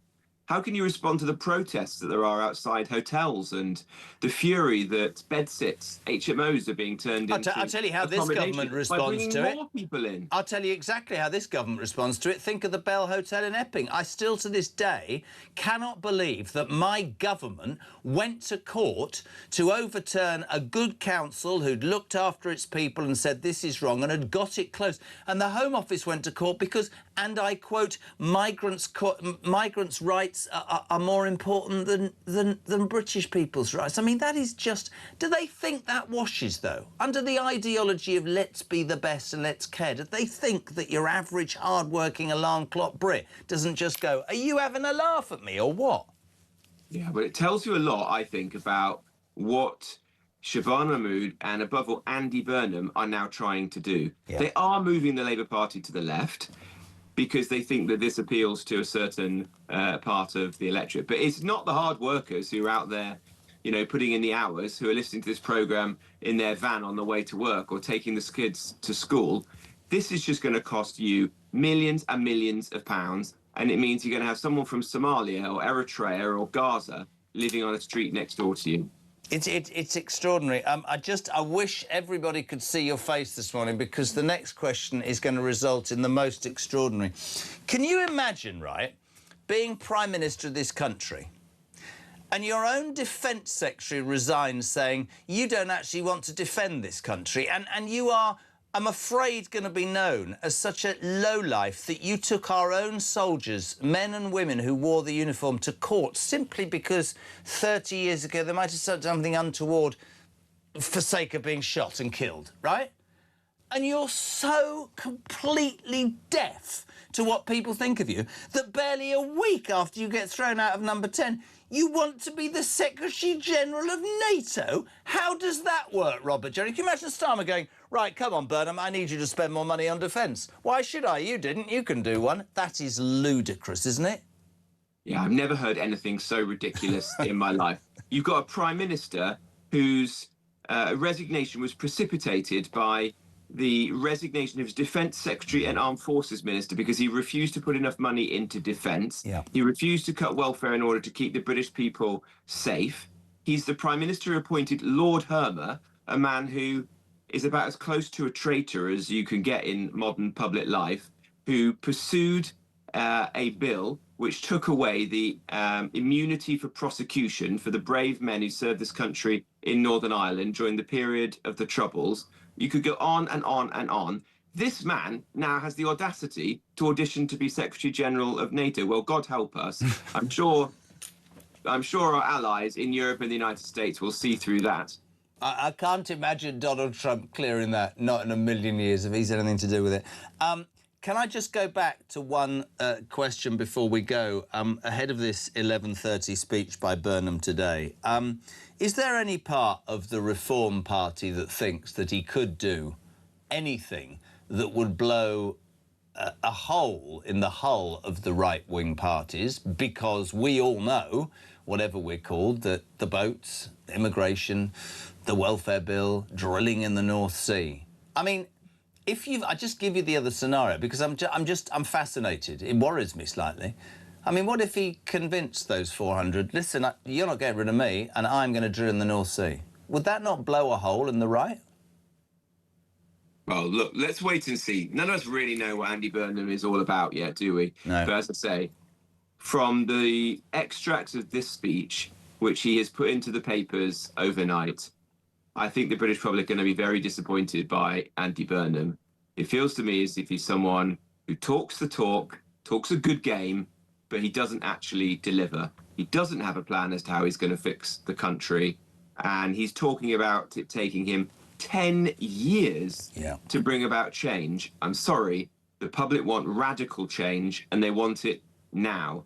They want a Prime Minister to walk through the door of number 10 and be making decisions immediately, to be signing things off day after day after day, getting the oil and gas flowing in the North Sea, taking 300 quid off people's energy bills like Reform has proposed, cutting tax on overtime so you can take on a few more hours without having to give the taxman all of the money. They want to see these things happen immediately, and it's very clear Andy Burnham isn't going to bring about that change. So he is just a continuity of Keir Starmer.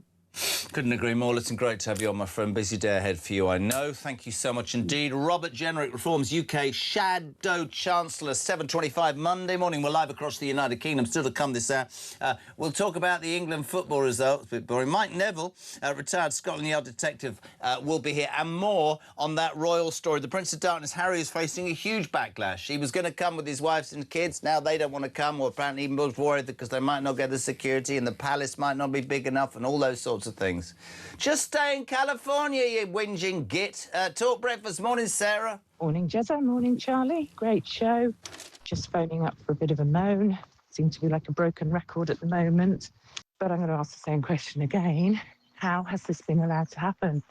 How has this man been manipulated into a situation where people could vote him in as MP? And he's been MP for 2 weeks, and now he wants to run the country. And he's strutting around like he's some kind of bloody saviour of the universe. I'm sure he's a perfectly nice guy. I'm sure he is. But, you know, he shouldn't be there. He shouldn't be in that position.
Is really on, though, for number 11. Who's going to be the Chancellor? Ed Miliband, don't forget, has played an integral key role in this coup, and it is a coup because no one apart from 25,000 good people of Makerfield have voted for this guy. He is, you know, probably the most left-wing person in the government, and he will spook the markets. He's a big spender. He's very anti-business. His net zero plans have led Britain, you know, into a seriously, you know, tricky waters. There's rumours that you know that there could be some movement on net zero from Andy Burnham. So putting Ed Miliband in the Chancellor job makes that very, very hard. Across the UK, on DAB+, on YouTube, on your mobile, and on your side. This is Talk. Welcome back, 7:28. So I had the kids on my own this weekend. Mrs. Carr went to take that, had a few drinks. I said to Oliver, who's 6, what time do you usually go to bed with your mother? He's 7, said you can go to bed whenever you want. So he watched the football like that at 11 o'clock. Max Scott, the legend from TalkSport, is here. We dissect the England game. You're going to tell me, it's very positive. We won 2-0. Really? What I'm going to say is it wasn't as pathetic as the performance against Ghana, which was 0-0. No. You know, we saw, and you know, the two golden boys come up trumps. Yeah. Harry Kane, Jude Bellingham. You know, why on earth has there been a debate in the past about whether Morgan Rogers should start over Jude Bellingham? Not in a million years. He is a belter, and he is the is player that Northern for rather good? Yes. How utterly Andy Burnham you are. Sorry. So look, you know, Jude Bellingham in the Croatia game and in the Panama game, what does he do when the scores are level? He comes up trumps. Yeah. He makes it happen. Yeah. And so let's stop the sort of the questions around the best player that this country's produced since Wayne Rooney. Look, they got it over the line. They won the game. It's always more challenging playing against a side that's parking the bus. You're still doing this, aren't you? Yeah, You're saying that when we come up against a good team, our play will get better. But I have to give. All right, I've no reason to disbelieve you, but you have to question Tuchel. You have to think. What was the kid, Kwanzaa, whatever? Yeah. He's gone down. We've got no left back. We picked Livramento, who's injury prone. Yeah.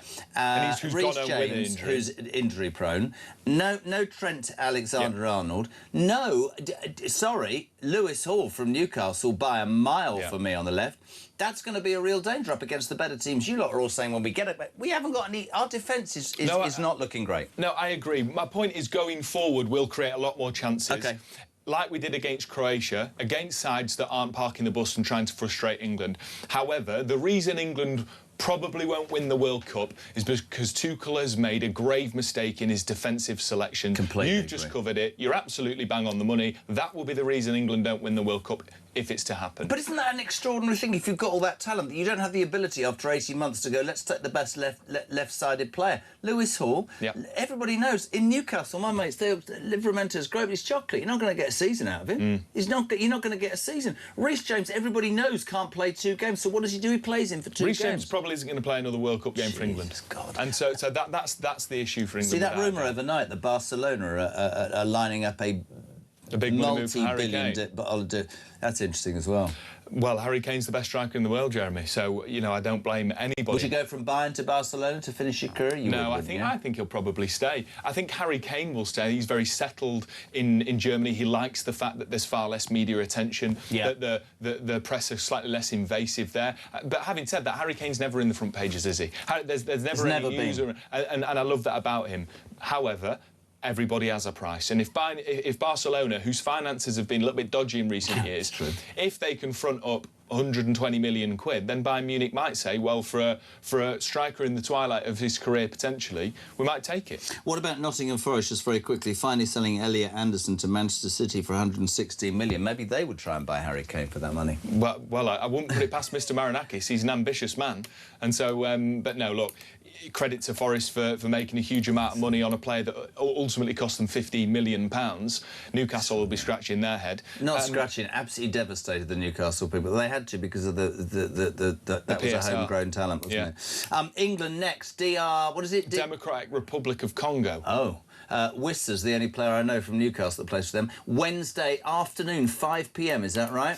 Thank the good Lord that we can watch this at a normal time. Yes. Yeah, DR Congo in Atlanta. There are lots of England fans out there, reports of them saying, I'm not paying 640 quid minimum for a ticket to watch England against Congo. So they're going straight to Mexico City, banking that Tuchel's going to get through another African side, which is going to defend resolutely and make it really difficult, hoping that we get Mexico or Colombia.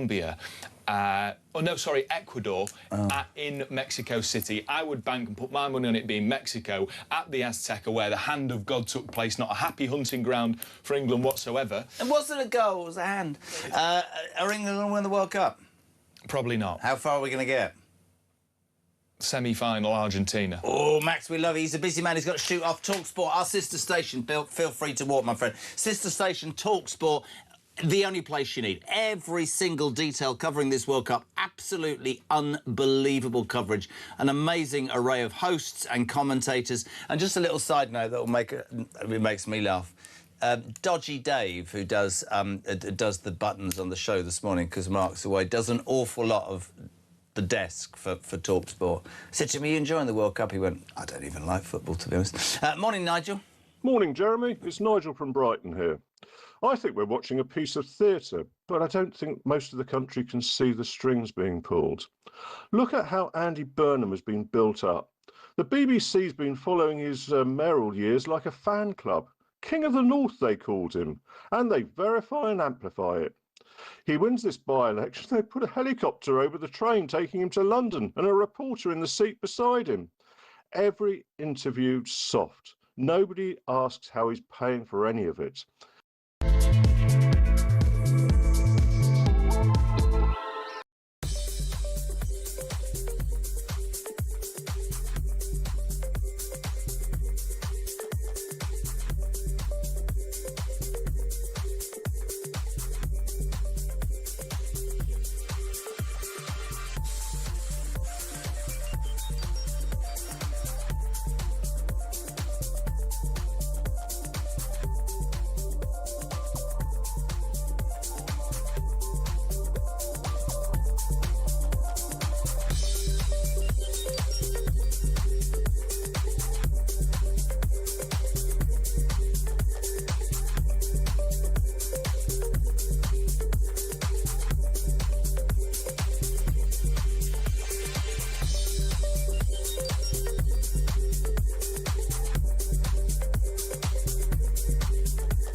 across the UK.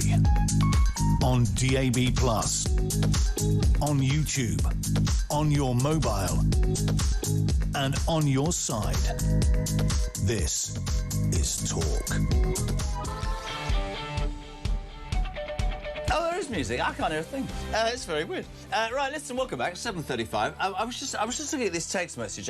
My goddaughter. I said, "What do you want for your birthday, July the 1st?" And the reason there's a slight delay there is, I read it. I'd like a horse riding lesson. I think that's probably why I was slightly shocked then. I was like, woo! Hold on a sec. 0344 499 1000. Good morning on Monday, the 29th of June. You're waking up to the news that Andy Burnham, who is a shoo-in apparently to be the Labour leader and thus the Prime Minister, will this morning at 11:30 lay out how he intends to rule. He'll demand 10 years. He says we're going to level up the country, we're going to make sure the have-nots receive more. And I'm not being disrespectful, because maybe he will drill in the North Sea, cut the welfare benefits bill and stop the boats. But most of us, certainly here and in a lot of the papers, think it'll be one thing, which is that Andy Burnham will tax the middle classes. That's what he'll do to pay for giving money out that the Labour Party always does that we haven't got. What do you make of that? Shabana Mahmood, the Home Secretary, this is even more ludicrous for a Monday. Her idea of finally dealing with asylum seekers, because judges don't seem to be doing the right thing, is to train ordinary people as adjudicators and say to them, you tell these people they shouldn't be in this country. This is because she's found out we've got 20,000 foreign offenders avoiding deportation, nearly 4,500 have been chucked out and have got back in. Maybe I'm being cynical. So diversely politically correct is the United Kingdom under Labour, you can imagine her giving an opportunity to illegal migrants to be trained as adjudicators to have a word with people about illegal migrants. 0344 499 1000. Phil, good morning. Good morning, Jess. Phil from Hearts. So it was a coup, was it, with Andy Burnham? Well, let's wait and see. Somebody stands up in Parliament and makes the statement, we do not recognise him as Prime Minister. I wonder if that's going to happen.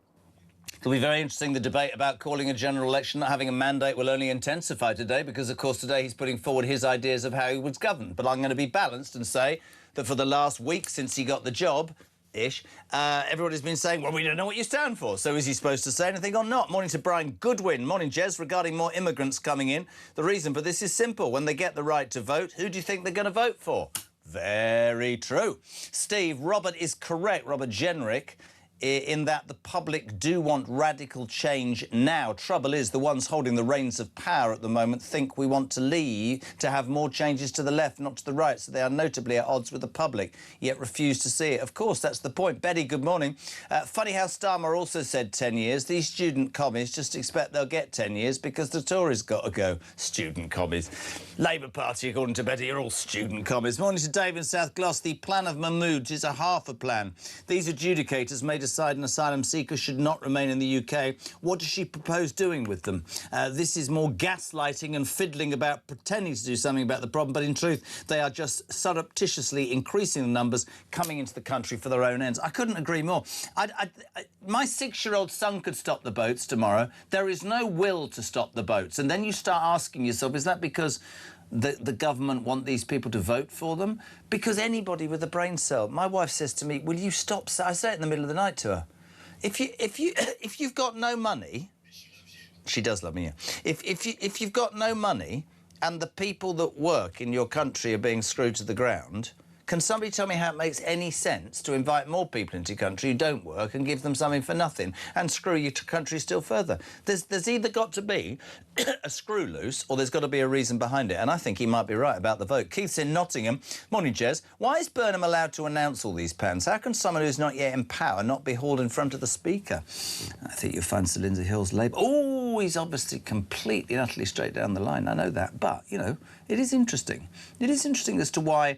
Didn't he attack the government the other day, Lindsay Hoyle, for daring to announce? That's where this has come from. Daring to announce policy to the papers and the public before they did in the Commons. I suppose Burnham's answer would be, I'm not in government, so it's OK to do it. But I suspect that might be your answer. Certainly if he was a minister, it would be difficult. I still can't get over the handshake that he had with the Speaker. Have you seen that? It was slightly Masonic. It was very weird.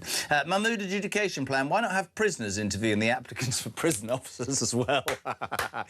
Give us a break. Yes, Steve. What we've come up with is a really good idea. If you want to be a prison officer, we've got a new panel of adjudicators, and they're all ex-prisoners or current prisoners who have got off to help us out. Lawrence is in Bolton. Mahmood wants to give illegal migrants jury trials. The one thing being taken away from us, two-tierism yet again. Mary, good morning, in Gloucester. Burnham wouldn't last as long as 2-year Keir. Interesting. Who's this? Dean Robertson. Morning, Jez. Alan and Dean here again from Cambodia. Oh, right. It's got so bad they've buggered off to Cambodia. How far afield are the people listening? I think Cambodia's the furthest. How on earth can Burnham dare ask for 10 years? He doesn't have a mandate and he's not even Prime Minister yet. What a shower this man is turning into already. The honourable thing to do is to call an election. Great show, buddy. Steve, he's in Portugal. Brilliant. Jeremy, Kinsey, Charlie, H&M with kids on holiday in Portugal. Where's the security there, then? This is a very good point. By the way, sorry, this is absolutely fantastic. Well done, Steve. We were talking about Harry and Meghan. There's a big furore about, you know, they want this and they want that, and they might not come. They're apparently on holiday in Portugal. Steve makes the point. They're not moaning and bitching about security from the Portuguese government, are they? So you're safe then. Brilliant. Let's change tack. Delighted to welcome him. He is a man who always tells it as his retired Scotland Yard Detective Chief Inspector Mike Neville. Good morning. Good morning, Jeremy. How are you, my friend? Yeah, oh, very well down in the New Forest. Yes, lovely. Mate, I have to be careful, obviously, because I'll get sacked. The Manchester airport kerfuffle that resulted in this female officer being assaulting, two of them actually, but one very obviously with a broken nose. Over the weekend, I think Friday, Mohammed Fahir Amaz jailed for 3 years, so he'll be out in about 15 months. Not sure if that's the right... Well, yeah, that's not exactly true, Jeremy. So if we look at this, he got 3.5 years. Yep. So that's 42 months. So if he gets he only does 40%, like the government are saying they should do. That's 17 months. But he's been on remand for 12 months, so I reckon he'll be out in 5. That's the scandal of it all. Out in 5 months? That's what I reckon. My calculations. If you're watching on YouTube, there he is punching a female police officer in the face. He broke her nose. It's had a really detrimental effect. She's back at work, but it's psychologically affected her. No compensation or anything. He'll be out in 7 months. Can you explain to me... Actually, we don't have to be careful. We had a debate about this. The other part of this a terrible situation, the Manchester Bull, his brother got off another... what was that a couple of weeks ago? Because there was an outcry about how that didn't work out. A trial descended into farce. A second one couldn't get a thing, and they're not having another one. So he got away with it as well. Yes, so the brother was charged with assault in the male, the police officer, but there was 2 juries couldn't come up with a verdict for whatever bizarre reason, having watched all this, quite incredible. And then, so the CPS decided there wouldn't be a third trial. So the actual brother walked away free. This character, Mohammed Amaz, he was found guilty of attacking the 2 female officers. He was never, again, he was not convicted of assault in the male officer. But it just goes to show, Jeremy, the society we live in. So Steve Watson, who's the Chief Constable of Manchester, was saying that 35 of his officers are assaulted every week. I mean, when I was in the police, you sort of accept that you will be involved in sort of violent struggles if you're going to arrest violent people. But the level of violence here offered, especially against the 2 female officers, was just quite incredible, quite wicked. You can see the damage that's been done both psychologically and physically. But the sentence simply does not reflect the crime. When you see people, as we know, the likes of Lucy Connolly put inside for, 3 years for tweets, when you see people jailed for all sorts of things, which seemingly do not justify it, and we see this sort of brutality. And as I say, when you add up the numbers, it means he'll be out in about 5 months, to my guessing. The thing about talk is, what I love about talk, Mike, is that we can ask questions. It's not without fear or favour, because we do it correctly. But here's what I want to ask you. The brother who attacked a police officer, and the footage was there. This story started, if people don't know, with footage of a police officer kicking the brother in the head, and everybody was appalled and said the police are nightmares, and then the whole story unfolded, and they had been appalling, and there was a big debate. Did he get off because the jury or the public thought that the video of him kicking the head? Did the one get convicted for the sister because the female cop because she's a female cop? There's no any balance in what I'm trying to say here. There's no balance in these two results, is there? Yeah, I don't think the kick in the head would have assisted. You know, they would have that's the officer justified that. He said he's carrying a firearm. He can't use his arms, and so that's he had to explain it. But when you watch the video, obviously people would look at that and think, is that good or bad? What I fear here, and we don't know the makeup of the juries and the like, but I do fear we're getting sectarianism into it. A friend of mine was at Croydon Crown Court some years ago, and a black woman on the jury said, I'm not going to convict any black people. Now, if I was on that jury, I would have reported that to the court usher straight away, because our juries should be looking at people without looking at the colour of their skin. It doesn't matter if you're the same religion, the same ethnicity. Crime's a crime, isn't it? This is where I get so wound up. I don't care the colour of your skin, your religion, your race, your creed. If you commit a crime in this country, you should feel the full force of the law. Are you allowed to use the word force? And go to bloody prison and serve your time. What we're seeing, though, in politics as well, politics reflects reality, that voting is becoming sectarian. It's becoming... Like when I was a soldier in Northern Ireland, people are voting for somebody because they're the same religion as they are. And we really don't need this in the country. It's a bad thing to have. And let's hope it isn't an influence on the juries. Couldn't agree more. And also very quickly, police watchdog is to probe if officers who handcuffed the dying student Henry Novak were influenced by protests at a nearby asylum hotel.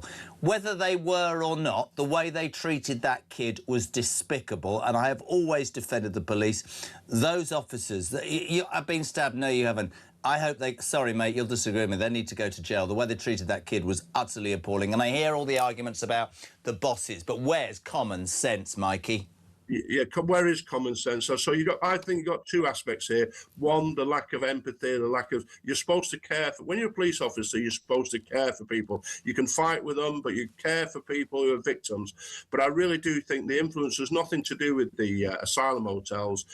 Hampshire Police had recently undergone some racism training where officers were analysed by the University of Reading, who said that, lots of officers felt they could just keep their mouth shut. They're almost being brainwashed into believing that, if somebody's white, they're the sinner, somebody's not white, they're the goodie. And what we've got here is that a case where seemingly knocking off somebody's turban is seen as a worse crime than stabbing somebody. And that can't be right. We've got to get back to that society that Martin Luther King wanted, or what the Bible tells us, where you look at has not the outward appearance, and we're still...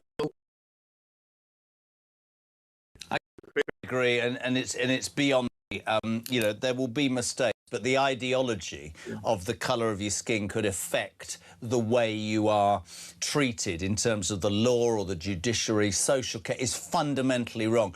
I mean, I've said this till I'm blue in the face because I believe it. There were many instances 30, 40 years ago where people of colour and different religions weren't treated correctly, but we've gone so far the other way, Mikey, and I'm not afraid to call this out. People look at me sometimes and go, how can you say that? Because it's true. We've become so box-tick, just mad, that we're ignoring common sense again, aren't we? Even so, Jeremy, you can see the government. We had an attempt last year to reduce sentences. If you could show that you were in a different, from a certain ethnic minority, you've got reduced sentences. So this bias, it runs through the whole of government, the whole of establishment, and we've got to get away from it. Anti-racism now really means anti-white. These race action plans and that have got to be scrapped, and we've got to get back to common sense policing. Couldn't agree more. Mikey Neville, thank you so much indeed. Lovely to have you on in a tick. We'll talk more about the Royals with Rupert Bell. But morning, Richard. Morning, Jezza. Richard here from Crowborough in East Sussex. Just calling to say that old traditional poem about the cuckoo could easily be edited, couldn't it? How does this sound? The Burnham comes in April. He sings his song in May. In the middle of June, he changes his tune, and then he flies away. Well, here's hoping. Anyway, let's see what happens in July then. All the very best. Take care. I will never have anybody say that this show is not cultured. 10 to 8, we're live across the UK. Let's say good morning to a dear friend of mine who we try and just give a career to because it's stalled a bit. Talk to our correspondent, Rupert Bell. Good morning, dear boy.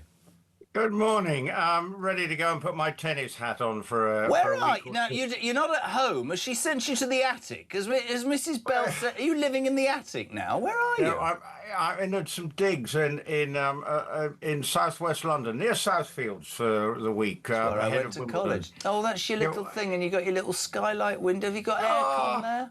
No, well, there's a fan. No, it's not quite. Anyway, I'm not used to urban living, so there we go. Anyway, sorry, Jeremy, but that's where I am. So What's the name of your fan? Well, I'm not even sure I've got one actually. But there Oh, we go. don't belly. Right, listen, mate. I was speaking to Kinsey an hour ago. This is a main story. Prince Harry facing a huge backlash as he keeps the palace in the dark over his visit to the UK. He was coming for the Invictus Games. Suddenly we found out, yeah, quite right, Sussex psychodrama. She's coming and the kids are coming. The King apparently offers a residence. We're several days out. They're in Portugal with no security on holiday, but apparently they're not happy about the security, they're not happy about the palace. Now we don't know if she's coming or the kids aren't. Has she woken up to the fact we all don't want to hear? I hope, and I genuinely mean this pushes King Charles's patience to the limit. I know why he's doing it, I don't criticise him, but I think Camilla and William are right. This is just, it's pointless, isn't it, Belly? The soap opera that really shouldn't be happening. They are creating the more eye-rolling coming from the royal family now, just thinking, what the heck is going on? Yeah. Put up, shut up. If you're coming, just get on the plane and get there, do your stuff. But this sort of will they, won't they, not happy with security is just ridiculous. And I think, you know, Harry should just, if he's coming here to launch the Invictus Games, get on the plane, do his thing. But sort of where are they staying? It's just a mess. And it's of Harry and Meghan's own doing. But it's always a mess, Billy. It's always a mess. And there are many people in the royal household who quite rightly think any time we have a meeting, it'll end up in the press. There's always a problem. There's always an issue. And you know, don't get me wrong, I could be wrong, but maybe they've both woken up to the fact the British public have had enough of her and all the drama, the psychodrama. It's not even pointless. It's boring. It's boring. And woman said to me earlier, how can you be so unfair? The family are racist. Well, if family are racist and you hate the royal family, why don't you stay in bloody California and drop your titles then?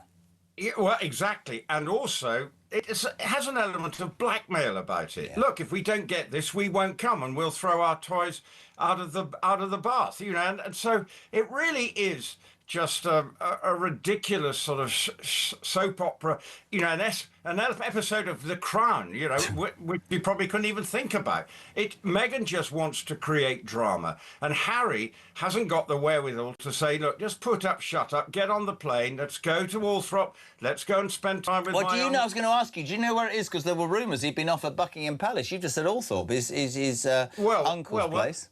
Well, his uncle's place, probably, you know, which would be a logical place to go, because there's talk that's saying, right, we're going to visit Diana's grave. We have to hear all about that. So that would be the logical place, or one logical place to go and see, you know, his children, his uncle.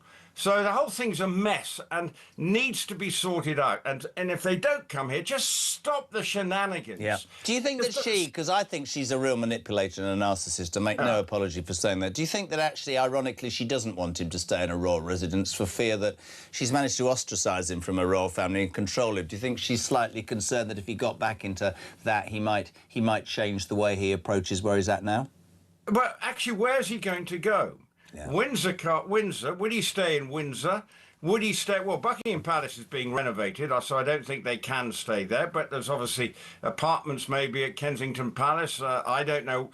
Could they go to Sandringham? But the King is in Scotland, I think, and more than likely to be up north in Scotland because he's been there recently. Yeah. So the whole thing is just a bit of a mess. And 5 days. So if they're in Portugal, have a lovely summer holiday in Portugal. No security there, by the way, Belly.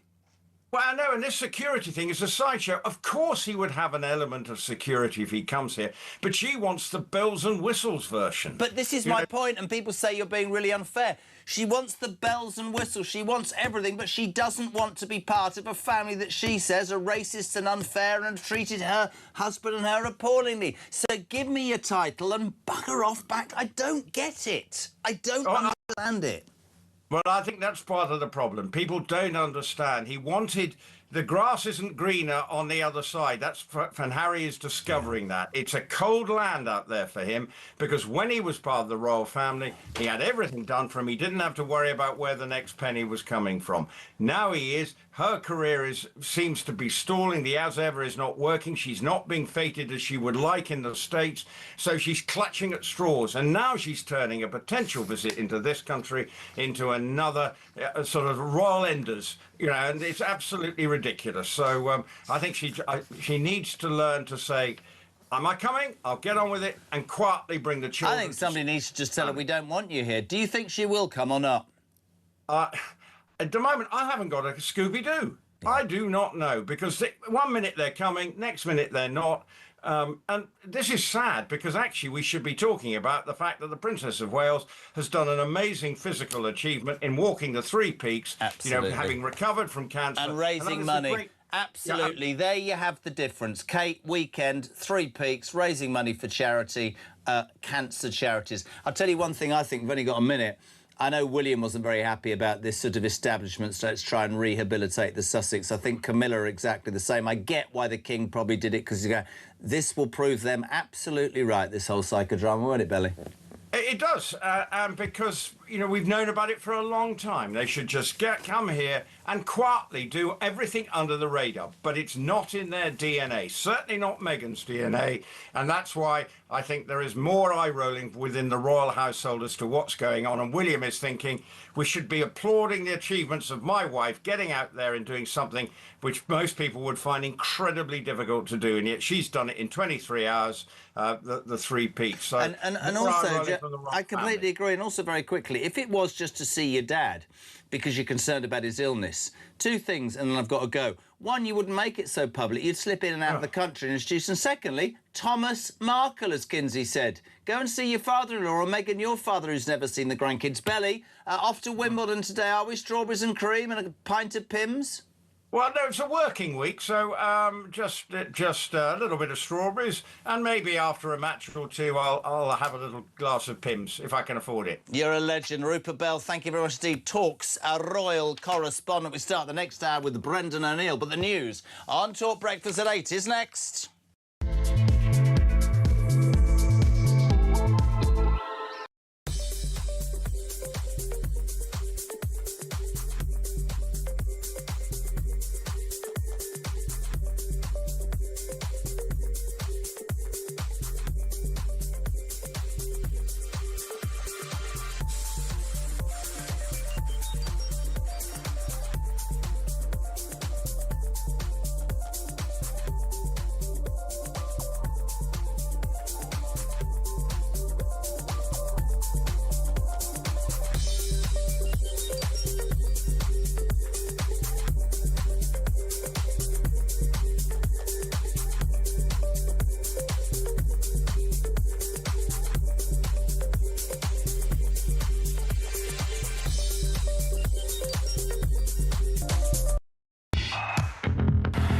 We've got some breaking news that has just come in. TalkSport have announced a brand new partnership in a developing story. We hear they've created So Good Lager right in time for football's big summer. Just in, we're hearing that So Good Lager will be pouring pints across all O'Neill's pubs and some of the best sports pubs across the UK. With the big kickoff just around the corner, you can find out where to get your hands on a fresh pint of So Good Lager at talksport.com/lager.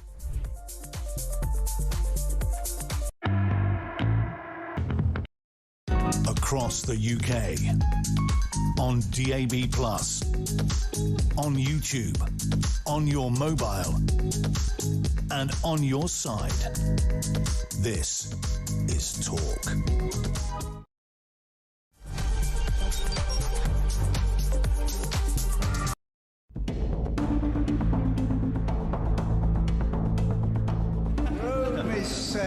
I swear by Almighty God that I will be faithful and bear true allegiance to His Majesty King Charles, his heirs and successors, according to law.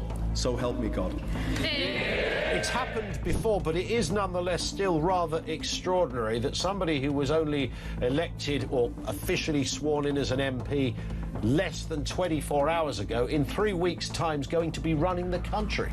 Yes, I think it is rather extraordinary. I think the issue isn't whether someone like that should automatically have to hold a general election. If Andy Burnham wants to introduce major changes to our constitution, he's talked about overhauling the House of Lords. He's also talked about overhauling our electoral system, bringing in some form of PR. I think if he wants to do any of those things, he needs a mandate from the public to do them. To try and do them without calling an election, I think, would be a constitutional outrage. I've got an interesting tweet. There's always a tweet, Julia. Yep. If I can just read this out to you from Andy Burnham 3 years ago. We need to start demanding a general election at the end of this Tory leadership election. Well, well, well. That was Andy Burnham actually 4 years ago in 2022. So we're saying stick by your word, be consistent, Andy, and when you're Prime Minister, call a general election. The battle is really on, though, for number 11. Who's going to be the Chancellor? Ed Miliband, don't forget, has played an integral key role in this coup, and it is a coup because no one apart from 25,000 good people of Makerfield have voted for this guy. Yeah. So he's played a pretty integral role in undermining Keir Starmer. Keir Starmer and Ed Miliband aren't really speaking. He's going to want a big reward. But, he is, probably the most left-wing person in the government, and he will spook the markets. Lou Hay, I mean, the reality is, look, she served her time. She was cast out of government. The reality is, as you said, she has been central to his campaign. She was central to his campaign in Makerfield. More broadly, she's been central to his campaign to enter Downing Street. He owes her, and she will definitely get a role. I'm not. What do you say to the people that have texted me in their droves this morning? This is a really corny sentence, but it's true. That lawbreakers can't be lawmakers, Dan? Yeah, I mean, but the reality is she's going to get a job. So the answer is yes, they can.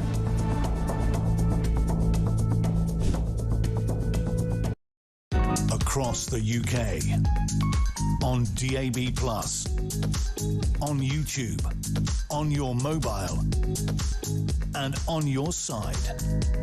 This is Talk.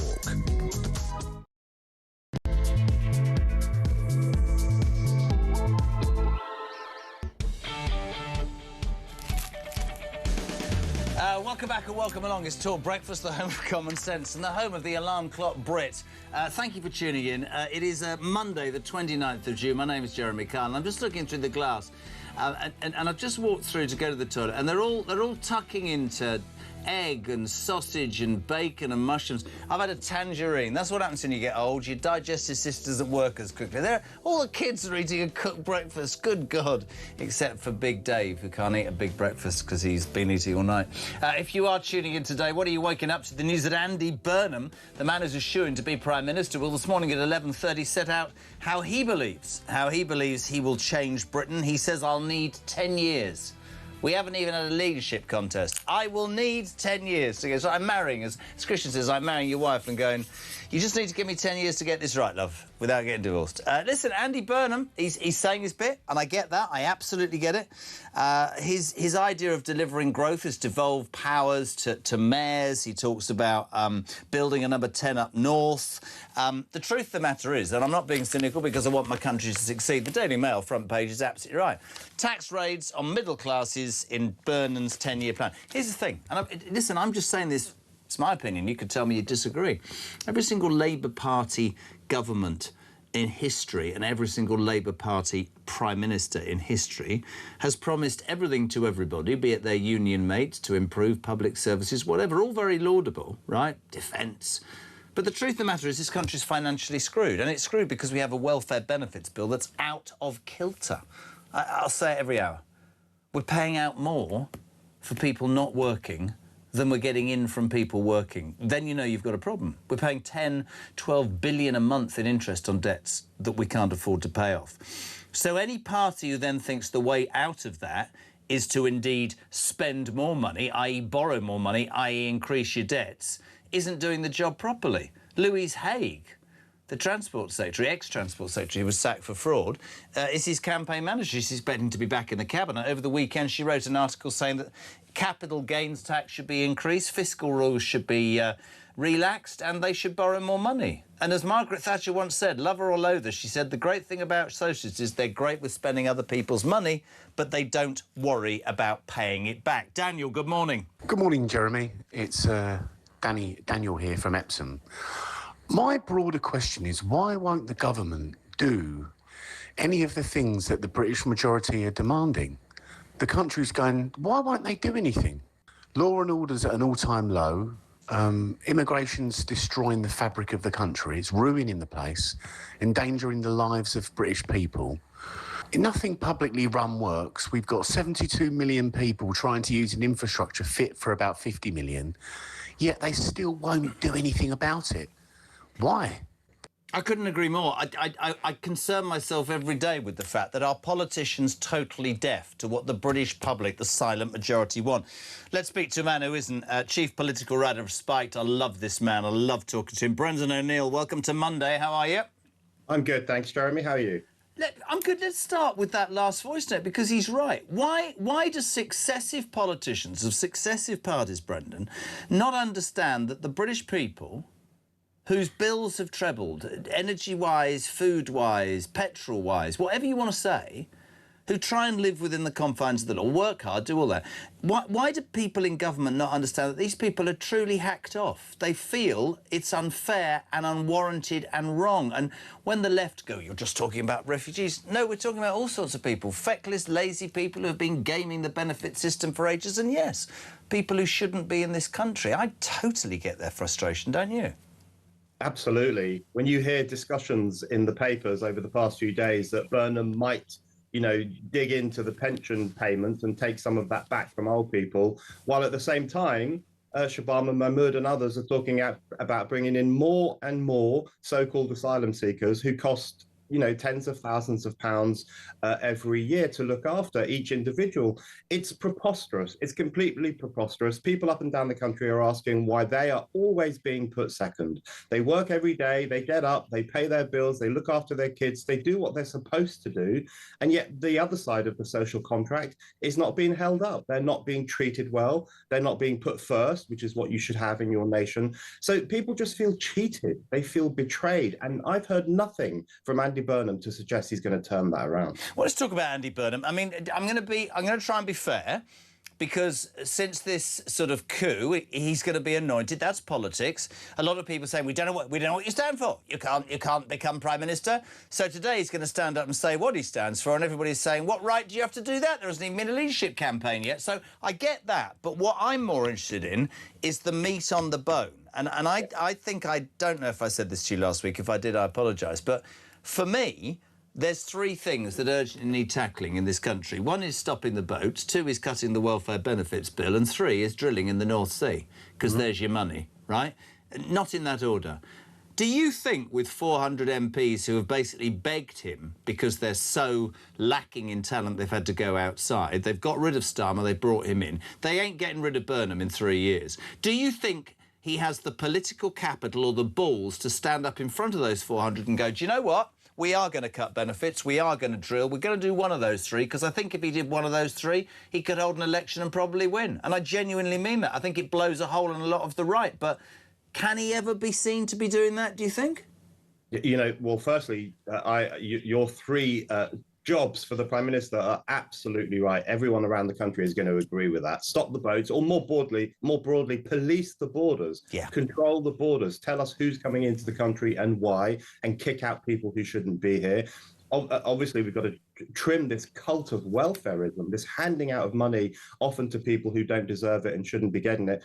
And we need to resuscitate the industrial revolution in this country, drill for oil, frack for gas, build nuclear power stations. We need to do those three things urgently. I'm not convinced Burnham can do it because, the problem with Keir Starmer, of course, is that he always put party before the public. He said he would do the opposite. He said he would listen to the people and they would come first, but actually he always put his own party first. And the Labour Party is so out of touch with public opinion. They're out of touch with public opinion on welfare, on immigration, on asylum, on the border issue, and of course, on net zero and manufacturing. They are completely out of touch because they come from that rarefied section of society where the correct way to think is to hold all those woke views. And so Starmer was always bowing to the prejudices of his own party rather than listening to the opinions of the public. I'm really not convinced, from what I've seen so far, that Burnham will put the people first. Which is patently what needs to happen. Talking about Starmer, now, I don't want you to laugh, OK? So just paint a picture. You've been Prime Minister of your country, and one of the fatal blows was delivered by your Defence Secretary and Armed Forces Minister a couple of weeks before you had to resign, resigning and saying, and I quote, you have absolutely nothing about you that should want to defend. You don't want to defend your country. You don't want to spend extra on defence. And worse than that, you horrible little man, you've brought out this Legacy Troubles Bill where you're prosecuting servicemen and women from 30 years ago in Northern Ireland whilst giving immunity to the IRA. You're a disgrace.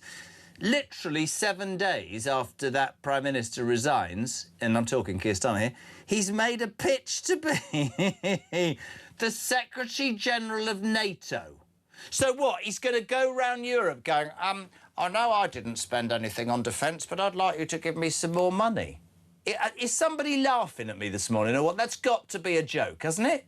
It's a sick joke, if you ask me, for exactly the reason you've outlined, which is that Starmer pretty much left us as a defenceless realm. He didn't fund defence in the way that it needed to be. Of course, he lost his defence minister and his armed forces minister at the very end of his premiership because they thought to themselves, look, you're not giving us the money to look after this country, to pay the young men and women and give them the resources they need to fight for this country. So he was a complete failure on defence. And even more broadly than that, you know, he didn't defend our borders. He didn't defend this nation. He let people come here who committed heinous crimes against British citizens, especially British women and girls. He let all of that happen, and he promised to stop the boats, but completely failed to do so. So he left us defenceless against foreigners who had a criminal mindset, and potentially against invasion by a foreign army. We would not have been able to do anything if something like that were to happen. So the idea that he could be Secretary General of NATO, a massive Europe-wide defence force, is a joke. And of course, it will really, really annoy Trump and the whole of Washington. Well, I was going to say, Trump's not going to let that happen, is he? Not in a million years. No way. There is no way Trump is going to turn a blind eye to this because he knows what the British people know, which is that Starmer was a pretty useless prime minister, especially on issues of national interest, national sovereignty and defence. He's got nothing to add to NATO whatsoever. Before we move on from Starmer, I love this text. I have to read it out because it makes me laugh. Tim Holman, thank you, says, how long do you and Brendan think it'll be before darts and footy fans are chanting, we want Starmer back, we want Starmer back, instead of Starmer's? Yeah, that one. That's interesting, isn't it? I mean, because I think... don't get me wrong, I think Starmer was utterly, utterly incompetent, out of his depth, ill-fitted. We'll see with Burnham. Listen, I'm patriotic, I want my country to work, but I don't believe that he will have the political nous, the conviction to do what needs doing. The other big news story of the day, and I'll try and keep calm, Brendan, right, because this is outrageous. Shabana Mahmood, the Home Secretary, who is presumably fighting for her political life, they're all trying to impress Andy Burnham and running around and doing things, has decided to say that instead of, you know, these dreadful judges who say, yes, you can stay in the United Kingdom, I'm sorry you raped a child or a girl or did this, that and the other, but, you know, I understand you could be persecuted if you go home, so you just jolly well stay. Her idea is she's going to replace them with hundreds of ordinary members of the public to be trained as adjudicators. This is because there's a record 20,000 offenders, foreign offenders still in the country. Even better is the figure of 4,300 individuals who've previously been kicked out of the United Kingdom who have found their way back in. So she thinks it's a really good idea not to instigate stricter laws that tell the judges exactly what to do. You know, we live by the ECHR, we should live by our own laws. If you've done this, you're going to jail or you're being deported. No, no, no. She wants to train normal people, right? So I only have this comment. Do you not think in the world of diversity and inclusivity, or whatever it's called under Labour, that probably a third of those will turn out to be illegal migrants who have been given the training to actually train as adjudicators to decide if they and their brethren can stay in? I mean, the whole thing's ludicrous, man. But you know what, Jeremy? You know who will train to be those adjudicators. Firstly, it could well include illegal migrants. There's no question. Yeah, that's what I said. But it will be the sharp-elbowed middle classes. It will be the kind of people who are of a Labour mindset anyway. The kind of people who love these officious jobs. The kind of people who would be sympathetic to the idea that you should let people stay in this country even when they've committed terrible crimes. You know, ordinary working class people who are the communities most concerned about this crisis, they've got jobs to do. They've got kids to raise. They're busy people. You know, they work with their hands. They can't be on Twitter all day saying, make me an adjudicator, I'll save you. So it will be a stitch up. It will probably make things worse, I think. But the issue is this, Jeremy. The seriousness of this crisis, I think, cannot be overstated. No. But, you know, people will say, oh, it's only 4,000 odd people who managed to come back into the country after we kicked them out. That is deadly serious. We are a laughingstock. It's this kind of suicidal destruction of our own sovereignty by government after government who seem to think it's fine that we don't know who's in the country. It's fine that criminals stay here even after they've committed their terrible crimes. It's fine that people find their way back in even after we said to them as a nation, get the hell out. None of this is fine. It really does demonstrate the death of Britain as a serious country. I mean, I couldn't agree more, and that's my frustration. It's not that I disagree with I can disagree with policy. It's this total, I don't know whether it's an unwillingness or it's an ideology, or it's a fear about segregation, sectarian voting. I don't know what would fuel anybody to go, that's acceptable. And the only thing that motivates me every day, actually, is that here in Liza Channel, where you can say that 10 years ago you couldn't you mentioned the word immigration without being called everything in the world, and I think Starmer is living proof that the British public have found their voice. And I still get it. I get it. I'm sure you do as well. Oh, that's terrible. That's far right saying these poor people should go. Really? Try telling that to people living on the streets over here, or struggling to pay their bills, or being served with county court injunctions and losing their houses. You don't know what you're talking about, you lot. And that's why somebody like Burnham, a self-styled man of the people, I think it'd be the first thing he would do, but he won't be able to. But let me just paint a picture. If he does one of those three things against what we believe, he does it, he takes the backbenchers by the scruff of the neck, that would blow a hole in the right, wouldn't it? It would, absolutely. And I'm like you, Jeremy. I'm a patriot. I love this country. I want it to work. I want it to do well. I want people to be comfortable and happy. I want our borders to be controlled. I want people to be in this country if they have a right to be in this country. That's not much to ask for. And any prime minister that delivered that would get my support. I really don't care what party they're from. If they did those things that you outlined earlier, I would support them. The thing is that, I just think that the unfairness of what we're living through now is genuinely sickening and shocking. I saw video footage yesterday of asylum seekers dancing around in a 4-star hotel, getting their meals, living it up and seeming pretty happy. And someone spliced it together with footage of ordinary Brits living on the streets, very unwell, obviously hungry. And people see that and they think this is disgustingly unfair. This is a grotesque betrayal of the British people by the British state. I couldn't agree more. If you go abroad and you say that, they look at you like you've landed from the Mars. When I worked in America, it took me 6 months to get a visa. We seem to get what I call, Brendan, priorities, common sense, just stuff that would... I mean, listen to this. Jez, this government's abject refusal to listen to the general population is quite staggering, says David Lambeth. The primary focus, surely, of any government is to protect and help its citizens prosper. This crowd, to me, are doing the absolute opposite.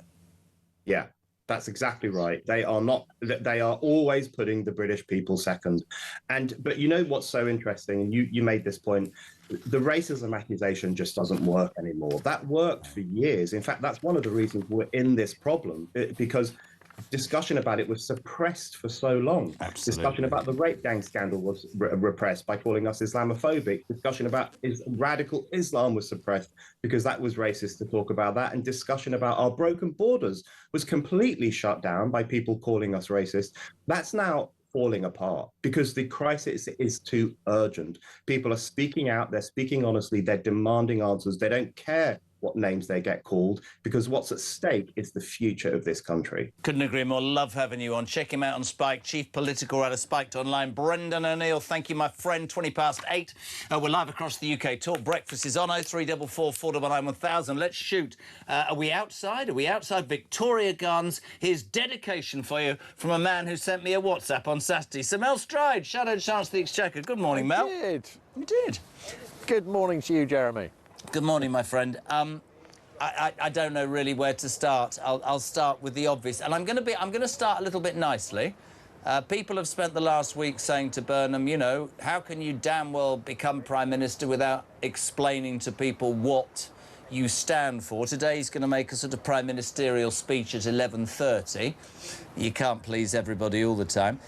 But we've sort of, and this has been sent out by his sort of people, it seems to be that it's all about growth, and it's all about, we're going to put a number 10 operation in the north, and we're going to split the, you know, everybody's going to benefit, and it's all going to be... The fact is, the Mail's dead right. You can see it on screen. Every single Labour government in the past, Mel, you know this, I know this, has done one thing. They've taxed the middle classes and screwed them to the ground so they can give pay rises to their union mates or whatever cause they believe is important. That's what we're going to get from Andy Burnham, isn't it? Well, there's certainly a lot of talk about increased taxes amongst his outriders, including Louise Hay. Capital gains tax increases, which of course will affect investment and wealth creation and better paid jobs and all of those kind of things. Look, Labour, Jeremy, are, as they always have been, addicted to taxing and spending and borrowing. And unless we hear something concrete from Andy Burnham about how he's going to get that under control, particularly the welfare bill, getting people off benefits and into work, then I'm afraid it's all going to sound like rather process-driven warm words, I think. And also, bear in mind, I mean, this is somebody, you know, who is Andy Burnham? He was, back in the day, a Blairite. He then became a Brownite. He then became a Corbynista. And now I don't think anybody knows exactly what he is. He flip-flops around the place. In the run-up to the Makerfield by-election, at one point he said that he would pay out all the waspy women. Well, that could be about £10.5 billion. And then about a day later he said, oh no, sorry, I'm not going to do any of that at all. You know, this is a guy that flip-flops around the place. So let's see what he says at 11:30, but I'm not holding my breath. Is it fair to say that Kemi Badenoch, and this is a compliment from me, I was super critical. I was critical to you, to your face, about how long it took Kemi Badenoch to come out in that first year of acceding to the leadership of the Tory party and actually give us some meat on the bone. And what we got from all of you in the Shadow Cabinet was, we're doing this carefully and we're doing this in a constructed way. Is how she's breaking through, and let's be honest, she is the party not at the moment. Is it living proof that your criticisms of Reform and Labour and other parties is it's OK to speak the words, but you gave an example there of the Waswin, you have to be able to back it up with fact, Mel? Yeah, I think that's totally right. And that, of course, led to a very bumpy initial months when Kemi took over, because there was a great pressure for us to start coming out immediately with lots of policy, lots of giveaways or whatever it may be that people were after. But she said, no, look, we've got to be the serious grown-ups, particularly on the economy, particularly in a world, Jeremy, where the Labour Party were palpably taking the wrong decisions and destroying growth and jobs and leading us into high inflation and high debt and so on and so forth, and a Reform Party who simply are prepared to stand up and say whatever they think people want to hear without any plan to back it up, or having made sure that the numbers actually add up, which is quite a dangerous thing to do. So we made big announcements, particularly around our last conference in the autumn, where I set out almost £50 billion worth of savings. It was all very rigorous. That included 23 billion in savings from the welfare bill. But if you're to do that credibly, and we did do it credibly, you have to do the hard yards, the work, to make sure that it stands up. And that is what differentiates the Conservative Party, particularly on the economy, from other parties. And on the polls, Kemi is ahead of all the other leaders when it comes to the polls, and we are ahead of every other party when it comes to who would you trust on the economy. More people say the Conservatives than any other party out there, and your analysis is part of the reason. So is it frustrating? Kemi Badenoch, you're absolutely right, is doing, I think, a fantastic job, and that is starting to cut through. It must be frustrating. I'm not talking about Makerfield or Gorton and Denton, but still in the polls you're at 17 or 18%. My question to you, Sir Mel, is, and I have great respect for you, How long do you think it will be till the country forgives the Tories? And I'm being completely honest when I say that, because I think exactly the same is going to happen with Labour. Can you do it in 3 years, or will it be a longer project in your mind?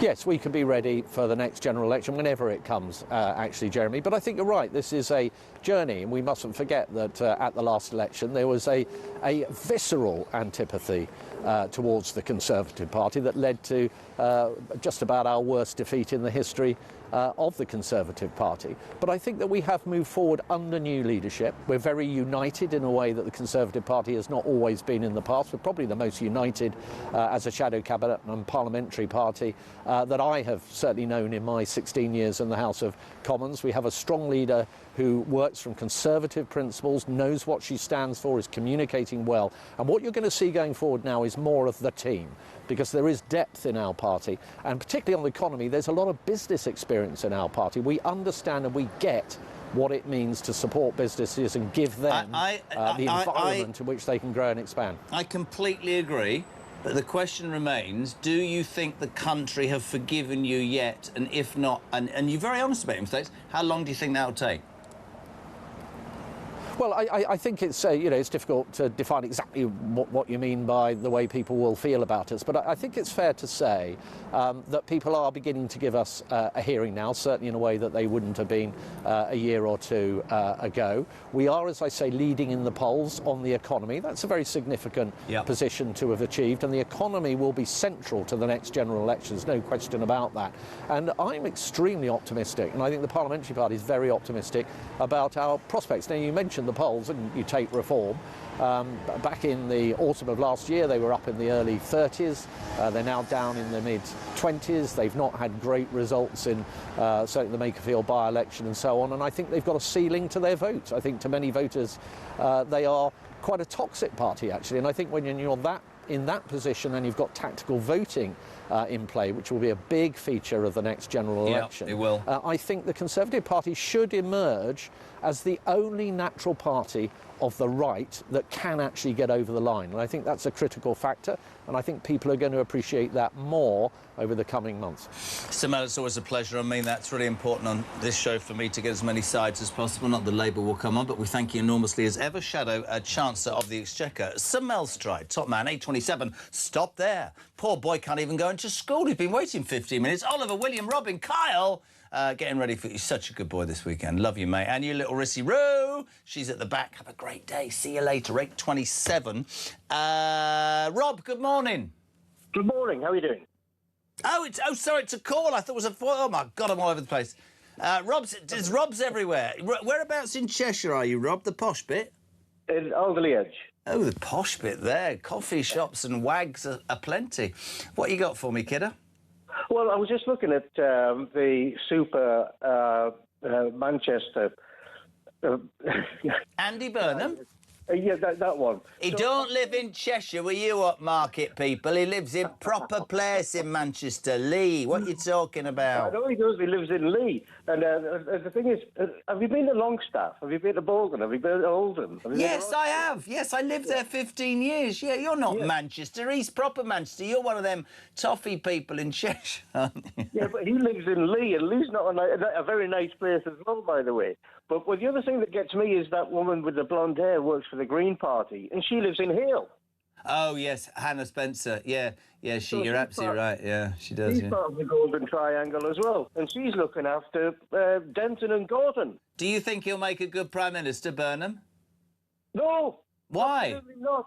The guy is off his head. He's no idea. I mean, he doesn't understand anything. The man cannot be the Prime Minister of this country. Well, he's going to be in about 15 days. And the other thing as well is, I'm going to say as well while we're on, is that, when we're talking about the illegal immigration, I've lived in Dubai for most of my life, right? And what they do there, and in the whole of the Gulf, is if you get illegal immigration there, you're detained and you're deported immediately. There's no messing about. Yeah. So that's Bahrain, Qatar, the whole thing. Of course. England needs to do exactly the same. I don't understand why they just don't do it. So, you know, we need to learn a few things. Oh. But we can't have people like that blonde-haired woman with the Green Party who lives in Hale and, looking after places like, you know, Gorton and Denton, completely miles apart in terms of, like, you know, of how they work together. And somebody like Andy bringing... Rob, can I ask you a question? Have you rung this show to start a campaign to bring Keir Starmer back? No, but I tell you what, I prefer him to that Andy bloke. There you are, Keir. Some good news. Burnham's not even taken your bedroom yet. Thank you, Rob. Not even taken your bedroom, and there's at least one person on Talk who said, let's ask the question. Are we so terrified by the thought of Andy Burnham and his middle-class tax raise and how left he's going to go? Are we all suddenly going, oh, Keir, we fear our tears are wrong. Please come... No, it can't be that bad, can it? It can't be that bad. Morning, the voice of reason, Robbie. Morning, Jez. Another day in this madhouse. I'm watching the news and listening to what's coming down the track. It's terrifying to me because Burnham, he is going to make things so much worse. Don't ask for a general election now, although I would love to see them gone. Let him do his worst because it's going to be terrible, let me tell you. I'm a high-end taxpayer. I'm lucky enough to work myself into a position from absolutely nothing. I don't whinge on about it and want to tell everybody that story. I'm just making the point today because I know what it's like to have nothing. I know what it's like to struggle, and I know what it's like to live off the state. And if you ask the hard-working people of this country where that tax money could go, do you think it would be on mass immigration, to people who pay nothing in, to give them the houses that are spare when we all know people who can't get one? Do you think the answer would be for us all to work harder so people can sit on their backsides? Of course it wouldn't. Hang on to your hats, everybody, because this ride is not over yet. It's going to get so much worse. They're not going to stop boats. And remember, it's legal migration as well. You need to look at. They're letting them come in at all angles. If you have a proper look, your head would spin round. But stop people being able to just sign on the dole and take what they want and do nothing for it. We're sinking, man. Come on.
Was never an end point, right? Yeah. The establishment didn't want to put in place the mechanisms for accountability for our own domestic politicians to be answerable to the electorate. And in fact, that's what the EU's all about. Ring-fencing decisions away from those pesky oiks who are the voters. And what we did with Brexit was say, we pesky oiks have got the chance to actually, guess what, hold you to account if you make a mess. Now, I say that with some irony because I'm in the House of Lords. I get all that.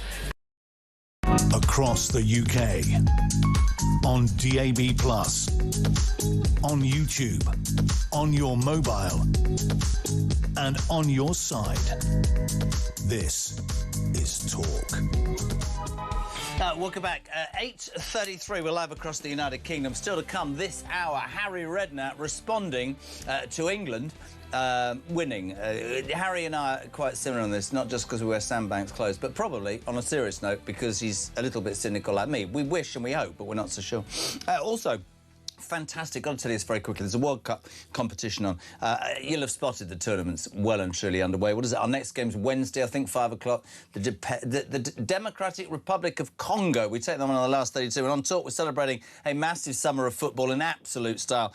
We've got you £26,000 tax-free cash, which I'd say about 40 grand in total. Just imagine that landing straight into your bank account. Honestly, there'll be no... We will pay the 50 quid that means those funds clear on the day you win it. I don't know what you do. Cost of living, probably clear some bills, book a holiday, I don't know, or just some financial breathing room. Take a breather and enjoy. It's a life-changing amount of money, so if your bank manager could do a serious worse, here is everything you need to know to win 26 grand. For your chance to win, visit talk.tv/win or text TALK to 8338 by 6 p.m. on the 20th of July 2026. Texts cost £2.50 plus your standard network rate. Or send your name and number by post to Comp 1 PO Box 3190, Colchester CO2 8GP, to arrive by midnight on the 23rd of July 2026. 18 plus, UK residents only. So for your chance to win, text TALK to 8338 now. This is a network promotion, full T's and C's at talk.tv/win. Sorry, could I just point out, I mean, that is a supreme voiceover man, isn't it? Text your number now. I mean, do you think I could get that gig? Oh, sorry, that's... Christian just said they're professionals at Talk Sport and you're a git. Morning, Pauline. Good morning, Jeremy. It's Pauline from Salford. Meghan Markle had absolutely no intentions of coming over here. She knows how much she's disliked, and she'll always use the kids as a weapon. But there was no way, absolutely no way she will come over. And she just wants the drama, and now she'll go on some TV show saying how she's been, you know, bullied and she couldn't get what she wanted, what she needed. So I've absolutely no sympathy for her, and the sooner they get divorced, the better. I just feel sorry for the kids. Brilliant. Have a great day. Brilliant. Well, can you imagine that? Could have been on the old show, couldn't he, Harry? I don't love my wife any... No, I'm joking. I'm sure they do love each other enormously. Let's move back to the political debate surrounding Andy Burnham, who this morning at 11:30 will make a major policy announcement. I'm going to give him a bit of the benefit of the doubt, because as I've said to you all morning, everybody last week was going, how can he become Prime Minister? We don't know what you stand for. And now he's going to stand up and say what he stands for. He's going, you've got some front, you, mate, haven't you? Who the hell do you think you are? Well, we even had a leadership contest yet. Morning to David Maddox, political editor of The Independent. Good morning, David. How are you? Morning, Jeremy. Fine. How are you? I'm all right, mate. I won't keep you long. Andy Burnham, I don't know, the messiah to many, the great pretender to many more. Where do you stand on this, pal? I'm one of the more sceptical members of the journalistic community at the moment. There's a lot of fanboys and fangirls out there for. Are they from the BBC? Well, they might be, and a few others. I mean, in fairness, I think after the 2 years of utter misery and gloom and ineptitude that we've just had, that anything's got to be better, or at least we hope so. And at least. Maybe he could just produce the same policies with a smile, although I think today is going to suggest something a bit more radical, frankly. I mean, that's my point. I mean, if we get past the debate, there should be an election, mandate, blah, blah, blah. The fact of the matter is our political system is our political system, and he will accede to number 10. What I am at pains to tell people, David, is, because I'm old enough to, that every Labour government I remember, whatever it says, when it comes into power, it spends more than they've got in the coffers. And bearing in mind this country at this moment is spending 10, 12 billion a year on interest on debts we can't afford, when you listen to Louise Haigh, his sidekick, who's called for an increase in capital gains tax and a relaxation of fiscal rules, which breakdown means let's borrow more, I know exactly what's going to happen, and I have to say, I think the Daily Mail are dead right. Tax raids on middle classes in Burnham's 10-year plan, right? I mean, I think it's almost certain that he will tax more, spend more, and borrow more. I mean, those, he also wants to increase defence spending, which actually I think most of us would agree with anyway. So well, the money's got to come from somewhere. But we all know where it should. We all know where it should come from, David. Well, it should drill in the North Sea and use some of the basic money that we know we have. But Lucy Powell over the weekend, the deputy leader, who's an ally of his, was suggesting Ed Miliband might be Chancellor. So that's not going to happen, is it? I mean, I actually think there will be an early election because of political reasons, nothing to do with needing a mandate, although he does need a mandate. But the political reasons are he'll get an early bounce, he'll be quite popular, he'll go ahead of reform, and he can catch them cold in the autumn or spring next year. And I doubt he'll be. I doubt he'll be much more popular. It'll be a slide after that. So, you think there'll be a bounce and he'll take over from Reform? You think he can move Labour from 17 to? You believe he can move them 10%? There was a poll last week, and one of the more reform-friendly polling companies, Find Out Now, where they had a 6-point boost for Labour, just on the prospect of Andy Burnham being leader, let alone actually being leader. I think he definitely. I think by the end of the summer, it's my prediction, and hold me to it. Labour will be ahead of Reform in the polls, generally, on average. Not all of them. What do you think? Why is that? What do you think's happened with Reform? Well, I think Reform have their own problems. They're clearly bottomed out at the moment, or topped out at the moment. They're having leadership issues. Nigel looks exhausted.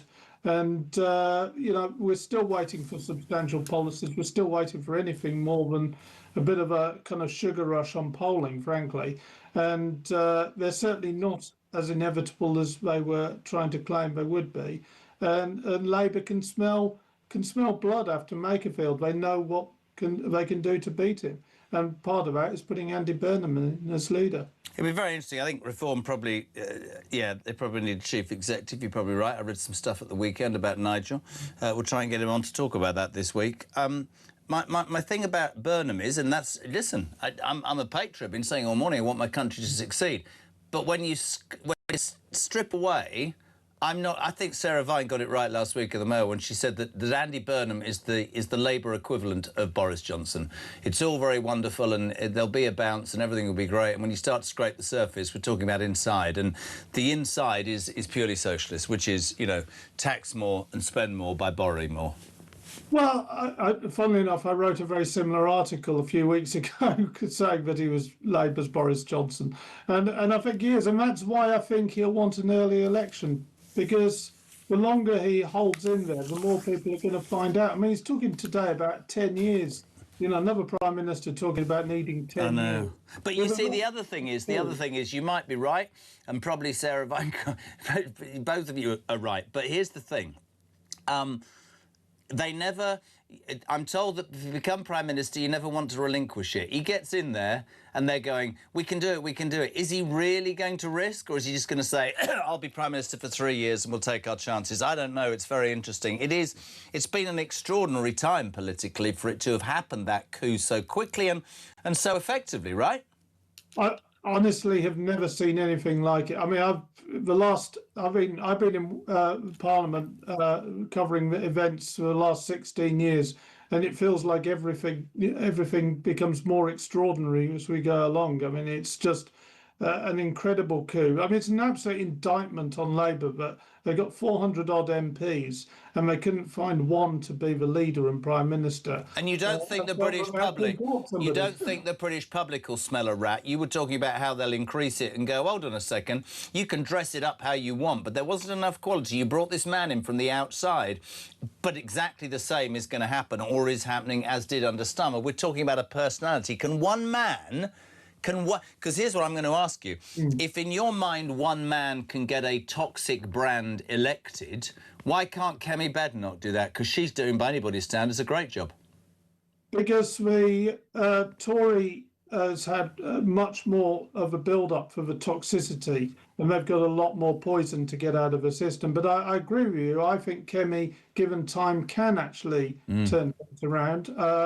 I mean, I wouldn't be surprised in a year if the Conservatives have gone ahead of Reform as well, but it's going to take them longer. Do you think the Reform bubble has burst then, David? Is that what you're saying? Well, I think it has. It's not so much it burst. I think it's like one of those footballs where the air's slowly going out and it's getting a bit saggy. And there's no way back? I'm not saying there's no way back, but they need a serious rethink. They've got to have a kind of proper philosophy, some serious policies other than cryptocurrency and talking about immigration. Not unimportant, but they've got to have a wider appeal. They've got to stop being scared by Restore, who actually are much overrated in terms of their effect on polling. And they've got to, stop just relying on Nigel and get some sort of good people out there. I've been a bit disappointed by Robert Jenrick, I have to be honest. I think Zia Youssef needs to think about how he phrases things. I mean, admitting that he'd been blocked from being a by-election candidate last week was a special moment. Yeah, I saw that on Question Time, absolutely. I wasn't too sure about what that meant.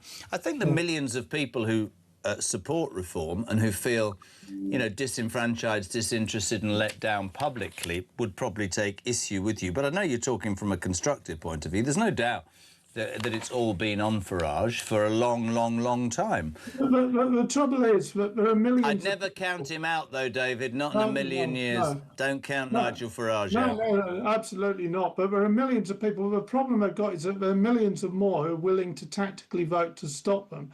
I honestly could see Reform getting the most votes of any party and only a handful of seats, because it's mid-20s. They're absolutely vulnerable to tactical voting and first past the post, and that's their problem. Yeah. Really interesting, mate. Andy Burnham, tax rises, or would he save the country, Dave? I suppose he and his supporters will argue that the tax rises are to save the country. That's the only thing they... I mean, I fear it's going to be tax rises. It's going to be a shift to the left, and lots of people are going to be leaving the country to pay less tax. Now, I know you political journalists like to be on the cusp of the, what's good and trendy, so I've got a joke for you, which you can use at one of those journalistic dinners you lot go to the whole time. A Blairite, a Brownite and a Corbynite get into a... Have you heard this joke? Funnily enough, yes. For people who haven't, a Blairite, a Brownite and a Corbynite get into a taxi and the taxi driver says, "Where do you want to go, Mr Burnham?" Brilliant. David Maddox, thank you so much indeed, my friend. Always a pleasure. Great to have you on. David Maddox from The Independent there. Just going to call it to 03444 499 1000. Loads and loads of you trying to get a text message on. Damon, let's start with you. Voice note. Damon, good morning. Morning, Jeremy. Damon from Wigan. I actually think what the Home Secretary has just said is actually a good idea about the British public voting for the migrants. She could have a big stage and she could have 4 seats looking at the stage, and we could have an audience full of the British public, and we could all have a button and we could all press that red button to see if the big X comes up so they leave. And if they're really good and there's a fantastic outstanding migrant, we could have a gold button and we press that, and you could say, how good would that be? Fantastic. Honest to God, the brains, they've got no brains, have they? Their heads are full of magic. Thank you, Jeremy. Brilliant. Thank you very much. That's Wigan's involvement from Damon there. Rob, good morning. Rob, good morning. Is it not... Morning, Jezza. Can you stop saying you hope this Andy Burnham will be okay? I don't want him on right wing. I just want him out. I want Labour out. I want all the bleeding politicians out, to be honest. I'm sick of the lot of them. That includes Reform, that includes Conservatives, Labour, Liberals, Greens, all of them. They're all crap. I want them all out. I don't want a government anymore. I'd rather govern myself than put my life in the hands of these idiots that are actually governing... I can't even say it now. Governing us now. I'm not quite sure whether I want him governing me, but I understand where he's coming from. There is great disillusionment with politicians. 03444. Where is Harry Redknapp? Come on, Radders, get yourself sorted. 03444 499 1000. Paul Hamilton. How can Burnham be making a statement of his intentions? He's not even been elected as leader or prime minister yet. He's got no manifesto, and we didn't vote for him. Good morning, Jezza, says Peter from Shropshire. I don't know why I did that. People are talking about the Burnham bounce, but I think it'll be the Burnham bust if he tries to increase taxes. He might well do. Leanne, morning, Jez. These illegal migrants. These migrants are illegal. They broke the law the minute they stepped onto our shores. They should be kept in prison or a detention centre and not be allowed to leave until their claim is processed. We are publicly funding housing for an illegal army. This is an invasion and nothing else, but once they realise it needs to be dealt with seriously until it's too late. Leanne says, I'm terrified for my kids, and she's every right to have that opinion. David, Todd, Why do you all refer to alarm clock Brits as ordinary people? Why don't you promote that they should be able to have a British dream like the USA? Anybody can dream. I think anybody can dream. When I say ordinary, I don't mean it disrespectfully. I'm talking about when I say ordinary, run-of-the-mill, hard-working, dedicated, law-abiding, tax-paying people who get screwed by the system. Peter, good morning. What's the point of having armed police at places like airports if they're not prepared to use weapons if violently attacked? Let's got a voice note. Mike. Oh, we're going to a break, are we? Break sounded like Mike. OK. 10 to 9, let's go to a mic.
Across the UK, on DAB+, on YouTube, on your mobile, and on your side.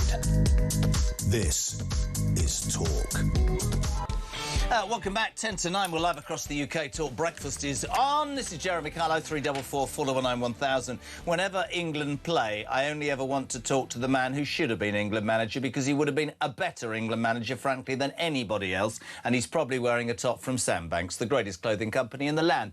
Oh, Harry, you've let me down some. Where's the Sandbanks? Have we not got a logo on today? What's going on? Well, I was going to, but I thought I can't keep pushing it, you know. I don't care. Fire me. OK, no problem. See, Mark, I'm sticking up for you, and your dad's just dumped you like a good one. I'm joking.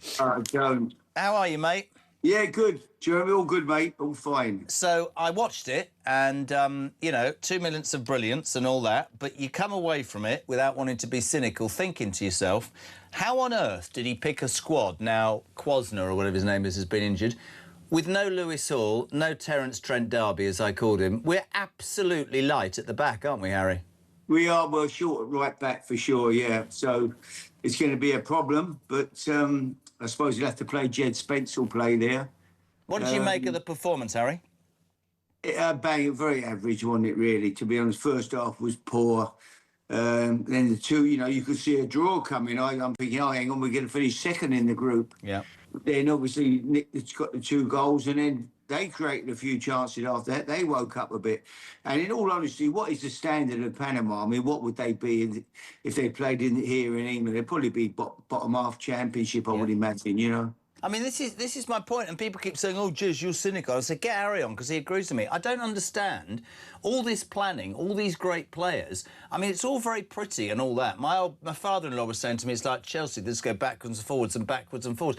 If they say to me, oh, you know, when you get a better team, they won't put 10 behind the bus, part of the bus and all that. But good teams break down teams like Panama and Ghana, don't they? Yeah, I mean, it's been disappointing, to be honest.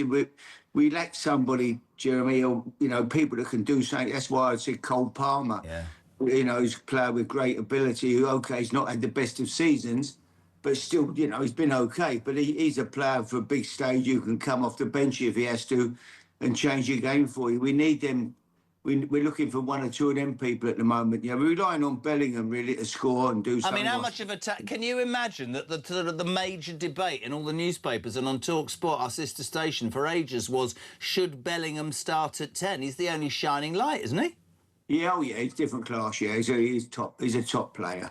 So he's an absolute cert. Him and Harry Kane have got it in Rice. You know, they're the first starters in the team for sure. Do you think we're scared?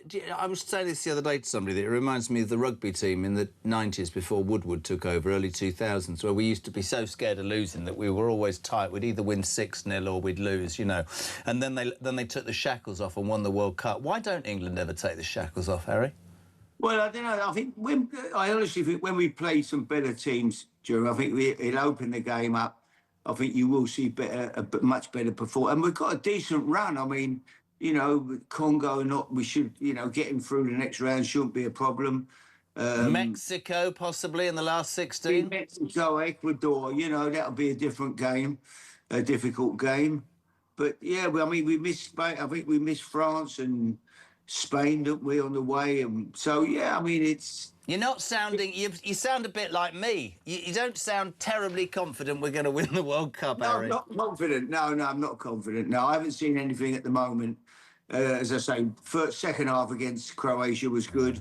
But then, you know, that didn't surprise me because I knew that Croatia are a team that have had their day and you know, they've been fantastic over the years. But now they've got to rebuild and find some more talent if they can from somewhere. So they were there to be beat, really. They were a great first game for us. Since then, the last couple of games have been poor. So, yeah, see how we go. It's knockout stage now. There's no hiding place. We'll see what we can do. Have you seen the front page of The Sun today?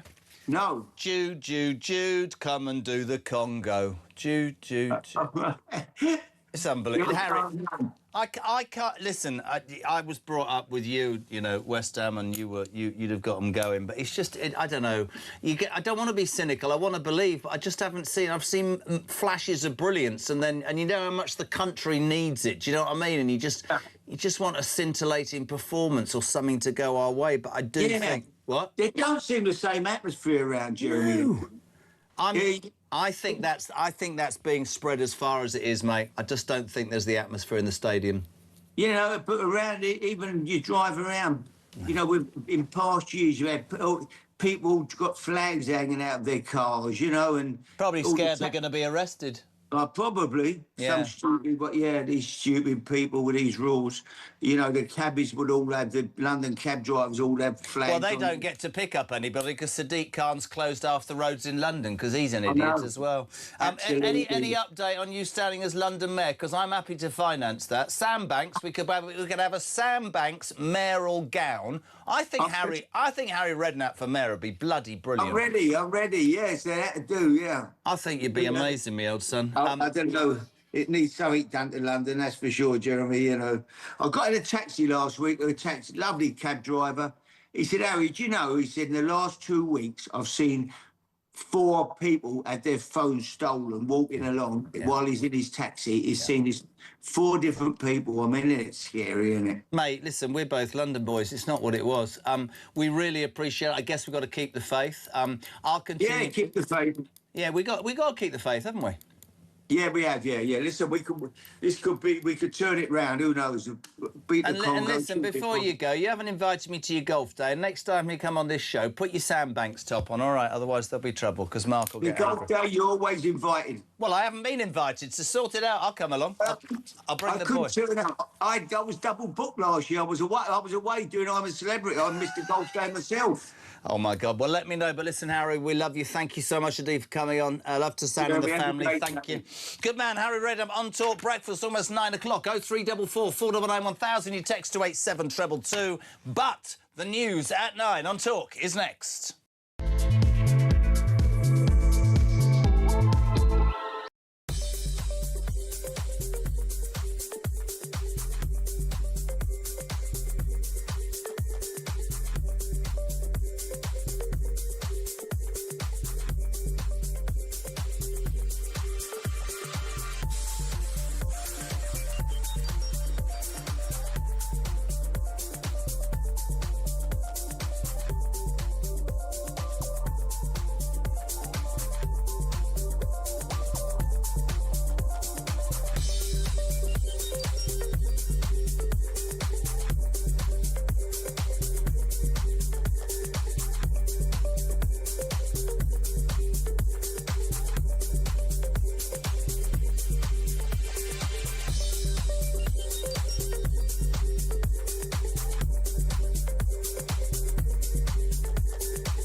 that Andy Burnham just drove through there on his way to the palaces of Westminster to be sworn in as an MP and, of course, on his route to number 10.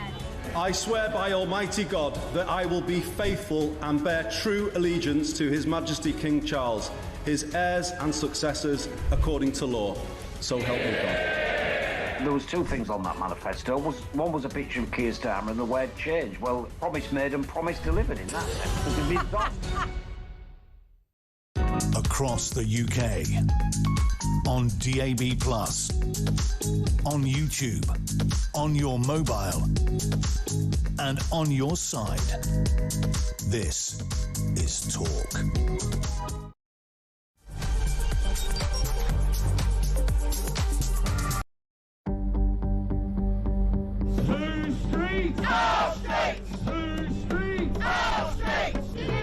I've got some breaking news here. The Crowborough Army Training Camp could hold male asylum seekers all the way until 2030. Good. After the Home Office claimed... Yeah, exactly. Across the UK, on DAB+, on YouTube, on your mobile, and on your side. This is Talk.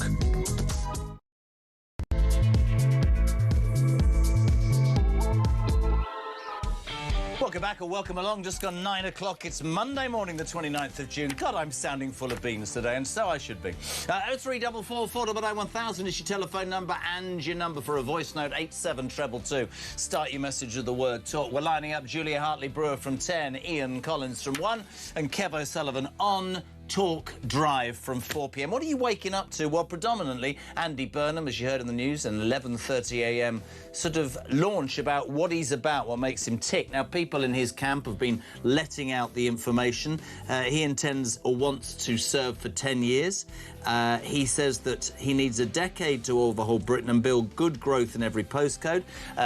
Education equality, we've heard that before. A devolution of powers for mayors to raise more money. If you live in London, that'll scare the pants off you. He also wants help from mayors to cut benefits. But all of this is great. All of this is great, and I'm not being cynical, and I'm not trying to be unfair, because I'm a patriot, and I want my country to succeed, and anything after the nasal night. However, do not be fooled, and if I am wrong, I'll put my hands in the air. If he drills in the North Sea, cuts the benefits bill, and or stops the boats, I will take my hat off to Bernie, and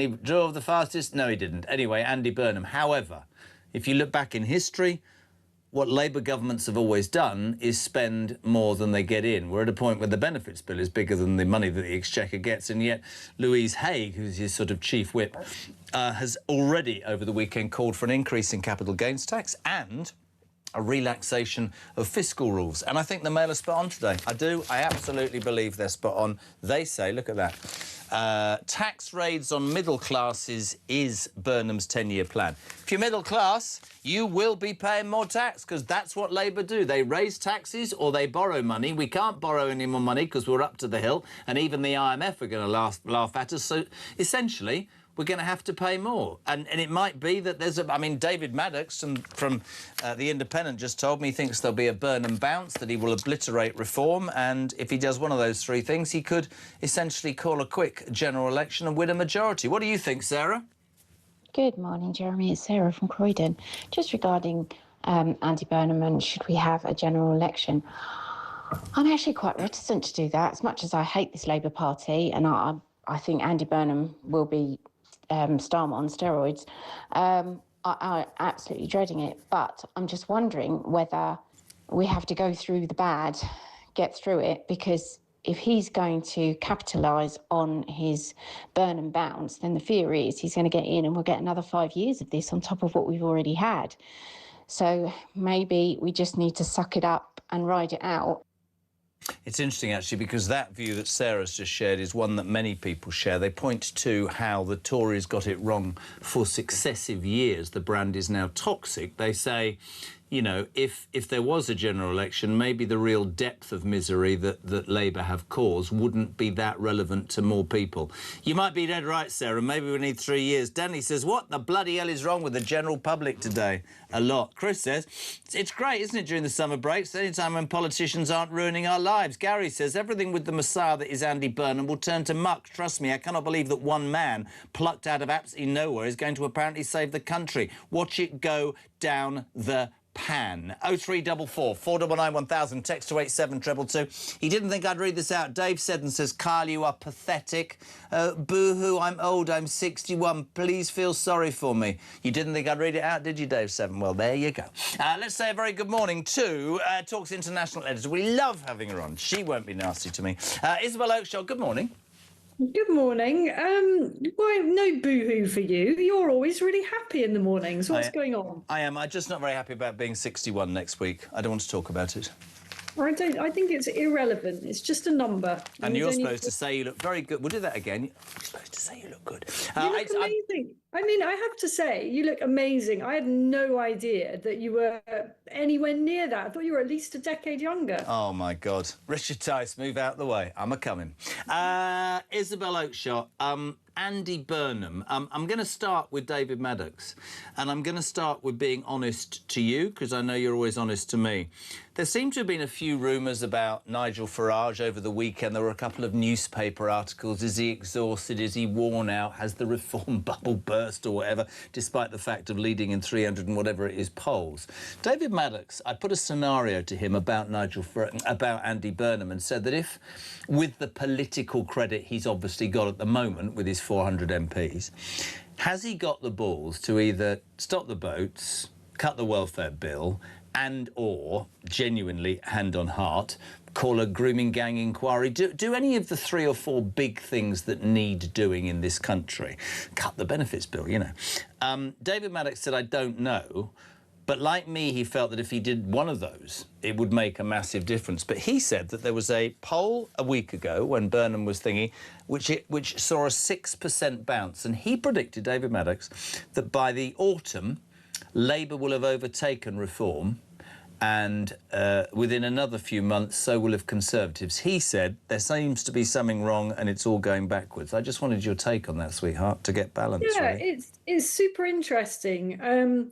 I think it would be a complete fiction to say that there isn't some soul searching going on in reform at the moment, because we've just lost a couple of elections. You know, the make field, if you're not looking at why things didn't go as you wanted them to do, after you lose a by-election that you've described as the most important in a generation, then there's got to be something very arrogant about you as a party. So naturally, there is some soul searching going on about that. I think that reform leadership is acutely conscious of the potential for Andy Burnham to naturally steal the limelight and some of the momentum. And momentum is everything in politics. And one of the many things that Nigel is so very good at is keeping the momentum on the side of whatever campaign or party he's running. So we've seen that for the last 2 years, you know, and it's things like holding a press conference every week, you know, where he takes,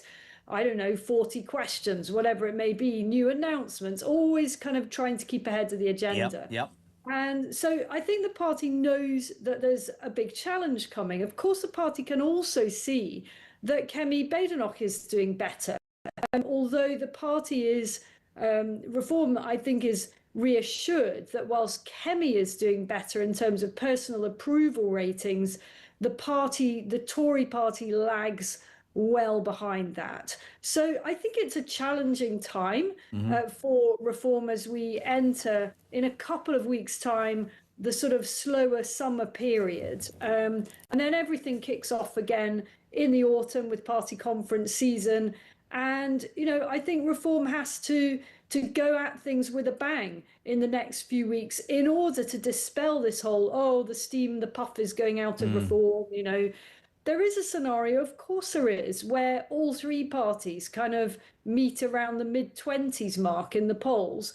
How much does that matter? Well, it all comes down to whether or not there's going to be a general election in another few months. If there isn't, then, you know, I'm really not, I think Reform leadership wouldn't be too panicked by the fact that Labour naturally is getting a bounce from a new Prime Minister. Yeah, and I think look, I don't know. You know, I know Nigel, I know Richard and you, and I've sort of watched it, and there's no doubt that Nigel and Richard and others are spread incredibly thin at times. And, you know, Nigel, the main face, people would say, of reform, and I've read articles saying, you know, you need... But help and change, but you're right when you say about structure. If you don't take an opportunity to look in the mirror and go, we need to do this differently or we need to do that, and let's not, we should never forget how far reform have come in such a small space of time. And so occasionally, you know, take stock and come back stronger. But I would say, to counter everything that we've talked about this morning, Isabel, 313 continuous opinion polls and millions of Britons across this country supporting a party that was brave enough to stand up and acknowledge the problems in this country that nobody else was talking about. Yes, that's true, but it's not enough for the party to rest on its extraordinary achievements to date. You know, politics is a constant state of flux. It's so unbelievably unpredictable. You know, I thought Reform... I'll hold my hands up. At the beginning of the Makerfield by-election, I thought Reform would win it. You know, I hadn't been to the constituency myself, but my colleague Christian was up there in the early days, and it looked really winnable for Reform. But things can shift so quickly, can't they? I do believe that any Burnham bounce will very soon dissipate. And I also believe that one of the... I agree with you, and I think it is also very fair at this point to point out that I think that, and this is not an excuse, this is nothing more than me being honest, I genuinely believe that thousands of people in Makerfield voted to get Starmer out. No disrespect to the Reform candidate or anybody else, a Burnham win was going to do that. The Labour Party have gone, oh my God, he beat Reform by 9,000, he's the man to slay the dragon. That's what's happened in essence. That's the truth, isn't it? I think that's exactly right. Now, we don't know just how many people voted for Labour just to get Starmer out. We don't have that data, but it's a significant number. Now, it could be that it's not enough to kind of make an excuse, if you like, for Reform not winning. But I think it would, if we knew the number that had done that, it would definitely take the shine a bit off the idea that Burnham is, you know, kind of almighty, all-conquering hero that can win these seats back for the North. I mean, here we have him today talking about a 10-year strategy to kind of fix Britain. And I agree with him that it's at least 10 years. I think it's probably longer than that. I think so much has gone wrong in such a deep-seated way that it is going to take a very, very long period to put right again. But is he going to get 10 years? I would be astonished if he gets anything like that. How long does a party need? If Reform got elected, in your mind, you know far more than me, how long would you need to right the wrongs of this country? Wow, there's a question. I mean, normally, what I think an incoming Reform government would want to impress by doing some really symbolic things, never mind in years, but in the first few weeks. I think an incoming Reform government would want to symbolically stop the boats in the first few days. You know, they would be ready to do that. Obviously, I can't speak for the party or know whether they have a plan that would enable stopping the boats within days, but I would have thought they would be aiming to come up with something like that, you know, deportations. Instantly, to show that they're good to their word, is what you're saying. Burnham, we talked with you last week, and you were saying you've known Andy for a while, and I described him as sort of the Boris Johnson of the Labour Party. There's undoubtedly going to be a bounce.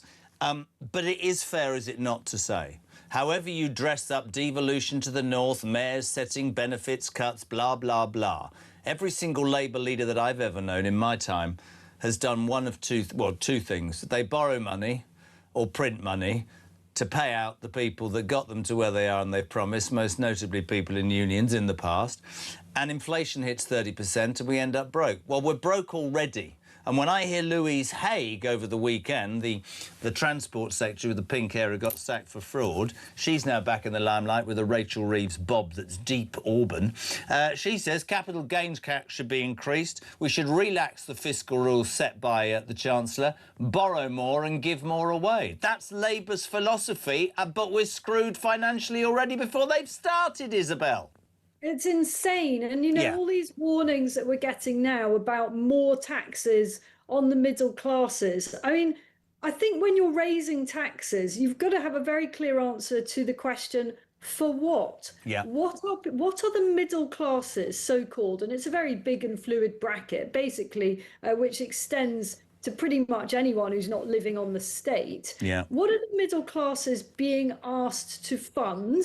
And what exactly, and here's a really important political question, are they getting in return for their endless sacrifice? And the reason so many voters are so angry at the moment is because they've seen their taxes already go up to punitive levels and they're not seeing anything in return. I think most of us are willing to pay good taxes, decent taxes, for fantastic public services, or even for decent public services. You know, one way or another, states always get you. So even in regimes where there is ostensibly no income tax, you pay for things in another way. And you don't mind any of this as long as what you're getting is of a high quality. And unfortunately, politically, what has happened in the last 10 years, you know, over the Tory rule, years of the Tory rule, has been that taxes have gone ever upwards on people who are working hard, and in return they are seeing nothing but things getting worse. Yeah, whether that is the state of the streets on a local level, whether that's crime, whether that is their ability to get their children into good state schools, the best local state schools, whether that is the state of the NHS. None of this has got better, and yet they keep being asked to pay more and more and more for declining public services and an ever-expanding pool of people that just don't want to work or don't have any skills. Do you think that Burnham has the courage, to go back to something I was talking about earlier, or the political capital, to attack that welfare bill, to drill in the North? Do you think he does or not? Or do you think he's your average archetypal socialist politician? I don't actually think in his case it's a question of courage. I mean, I think he's shown a fair bit of courage taking the gamble he did, coming, running for that by-election, which he might have lost.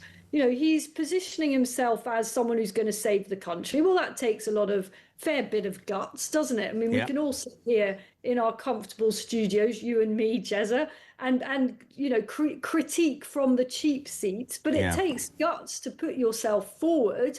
It's not that he doesn't have the courage to do these things, it's that he doesn't believe in it. Yeah, this is what people are saying. How do we know what... But then I sort of had a tad of... People will attack me. I sort of thought this morning, I walked in, you know, Burnham, who the hell does he think he is, giving a prime ministerial address at 11:30? The leadership at Hustings haven't even opened. He's right up... And then on Friday they were going, who does he think he is when we don't even know what he stands for, to even think that he could be Prime Minister? I was thinking, well, he's got to say it at some point. It'll be really interesting, though. That bounce that Maddox talked about, I get that, but it'll be interesting to see how this plays out. The other big news story of the day, and I just know you will have so much to say here. I can't believe this, right? Tell me if I'm missing the point. We all know we've got a boats crisis. We know that nobody seems to be able / willing, that's the thing, to stop the boats. Shabana Mahmood. And, of course, you've got this whole thing at the moment where all these vipers in the same nest are all rushing around trying to kill each other so they get the job. Apparently, Burnham's not as sympathetic on immigration as perhaps Shabana Mahmood is, so she's come up with an idea over the weekend. It says the public should have a say in asylum appeals as ministers look to replace judges. So her idea is to use hundreds of ordinary members of the public. Isn't it lovely being called ordinary? Being trained up as adjudicators because there's a record 20,000 foreign offenders avoiding deportation. And perhaps an even more impressive figure this morning is there's 4,300 who've been deported and have found their way back. My problem with this is so many-fold, right? You're basically saying, I don't trust the judges to pass the sentence that I think. So if I was the Home Secretary, I'd change the bloody law so that the judges knew exactly that they shouldn't be conned with terribly stupid excuses about why somebody should say common sense. She thinks, let's train people. Do you not think in this DEI-obsessed world, Isabel, that some of those might end up being illegal migrants who have been trained to be adjudicators to make sure it's nice and balanced? Well, we've got so many illegal migrants, that would probably happen just on the law of averages. Precisely. Look, I think it's a terrible idea. It is an absolutely terrible idea. It's a complete acknowledgement of defeat, isn't it? Yeah. When your system has become so overwhelmed, you're thinking of just farming it out to every Tom, Dick and Harry and Sue and Charlotte to adjudicate. I mean, and Mohammed as well. Honestly, words fail. How about the government just does the job? What they're elected to do is control our borders, not subcontract our borders to ordinary people who may have a range of political views and backgrounds. We elected them to control our borders, to keep us safe. So get on with doing that. It's a #1 priority, and don't expect others to be trained up to do the job for you. Honestly, for goodness sake. I mean, it is almost unbelievable, but not as unbelievable as the final thing I want to talk to you about today, and I want the camera on Isabel Oakeshot's face. I don't want to look at this footage. I need it on Isabel's face, if I could, please. Oh dear, no pressure then. Imagine this scenario, right? You lose the prime ministerialship of this country because one of the biggest criticisms from your Defence Secretary and Armed Forces Minister to resign is that you don't have the wherewithal, the desire or the will to protect your own people, and you wouldn't find the money to increase our defence. Not a week after you have to resign, humiliatingly, in front of your wife and child and 3 other people, because Rachel from next door wasn't around, you're letting it be known that you'd like to be the next Secretary-General of NATO. I'm not sure how that works. You're going to basically go around Europe saying to countries, I need more money from you for defence. Really? Oh, well, you didn't spend a bloody penny, Starmer, so you can do it. He wants to be, look at her face, he wants to be the Secretary-General of NATO, Isabel. Oh my God. They all seem to think they can be Secretary General of NATO. Is it just that there aren't any other plum EU kind of jobs? I know that NATO is not the EU, but normally Starmer's kind of reflex would be to see if he could get some EU job. So maybe there aren't many of those at the moment. So he's thinking, well, maybe I can run NATO. I've never heard anything so preposterous, frankly. He likes to prosecute troops, remember? Remember the Troubles Bill and legacy, outrageous. He's completely unqualified for that job. It's an incredibly important job. NATO is, without it, so many serious dangers will be that we already have and we're already facing will escalate. NATO is in a perilous position as it is. We know that Donald Trump kind of blows hot and cold, doesn't he, when it comes to this incredibly important alliance. And the last thing we need is some total muppet in charge of it that can't even run the defence system of his own country. Never mind start trying to organise all the many, many member states there are, the most of whom don't know how to pay enough into it either. It's absolutely true. You've never been to a darts match, have you? No. To think about that, but no. No, one of the biggest chances. Keir Starmer, that was quite famous. Do know about that. How long do you think would it take with Burnham in power for them to be singing "Come back, Starmer, all is forgiven, come back, Starmer"? Because we are about to see a massive shift to the left, aren't we? It's terrifying, Jezza, but that's for that reason that I just don't think this bounce is going to last very long. I give it 3 to 6 months, absolute maximum, and then I think the country will be absolutely up in arms as it has been for 2 years now. Margaret in Birmingham says, morning to Isabel, Jez. I really hope Nigel recharges his batteries and keeps fighting. The bounce will be over by Christmas. I've seen it all before. I'm going to finish with a joke, Isabel Oakeshott, because I know you will use this at those high-end dinner parties you go to. Don't go to any of them. No. So a Blairite, a Brownite and a Corbynite get in a taxi. And the taxi driver... Have you heard the joke as well? I think I have, yeah, carry on. The taxi driver says, where do you want to go, Mr Burnham? Oh yeah, there we go. Yes, I had a second there, but yes, I've heard that. It is a really good political observation joke. It's not exactly belly laugh funny, is it? But No, if I wanted to make you laugh, I'd take my shirt off, but I'm not doing that on telly. There's a promise. Well, you see, you've ignited something now. See, ready? I'm going to read this to you. Hope the birthday card is the first one there. Posted Friday. Also there for Christian, the team, says Mags. But here's the point. Pete says 61 next week, Jez. Only 19 years away from being 80. Brilliant. Reg says anyone could look that good at the tender age of 60, and with the amount of you've frozen your face with. Great. Isabel Oaksop, stop bloody lying. Jeremy Kyle does look 61 and not a day younger. That's from the woman who disagreed with me about Harry and Meghan. Isabel Oakshot, love you loads. Thank you so much indeed. As ever, Talks International Editor. We love having her on. What is it, 9:26? Happy birthday, Jez, Robin Burnley. It's not my birthday. It's next Tuesday. Don't be depressed. 61, that makes you the same age as Keanu Reeves and younger than Tom Cruise. Age is but a number nowadays. Great. Don't worry, Jezza, the burn bubble will soon burst. It only takes one prick, says Dave in Tenbury. Does he mean me? Talk breakfast back in 3.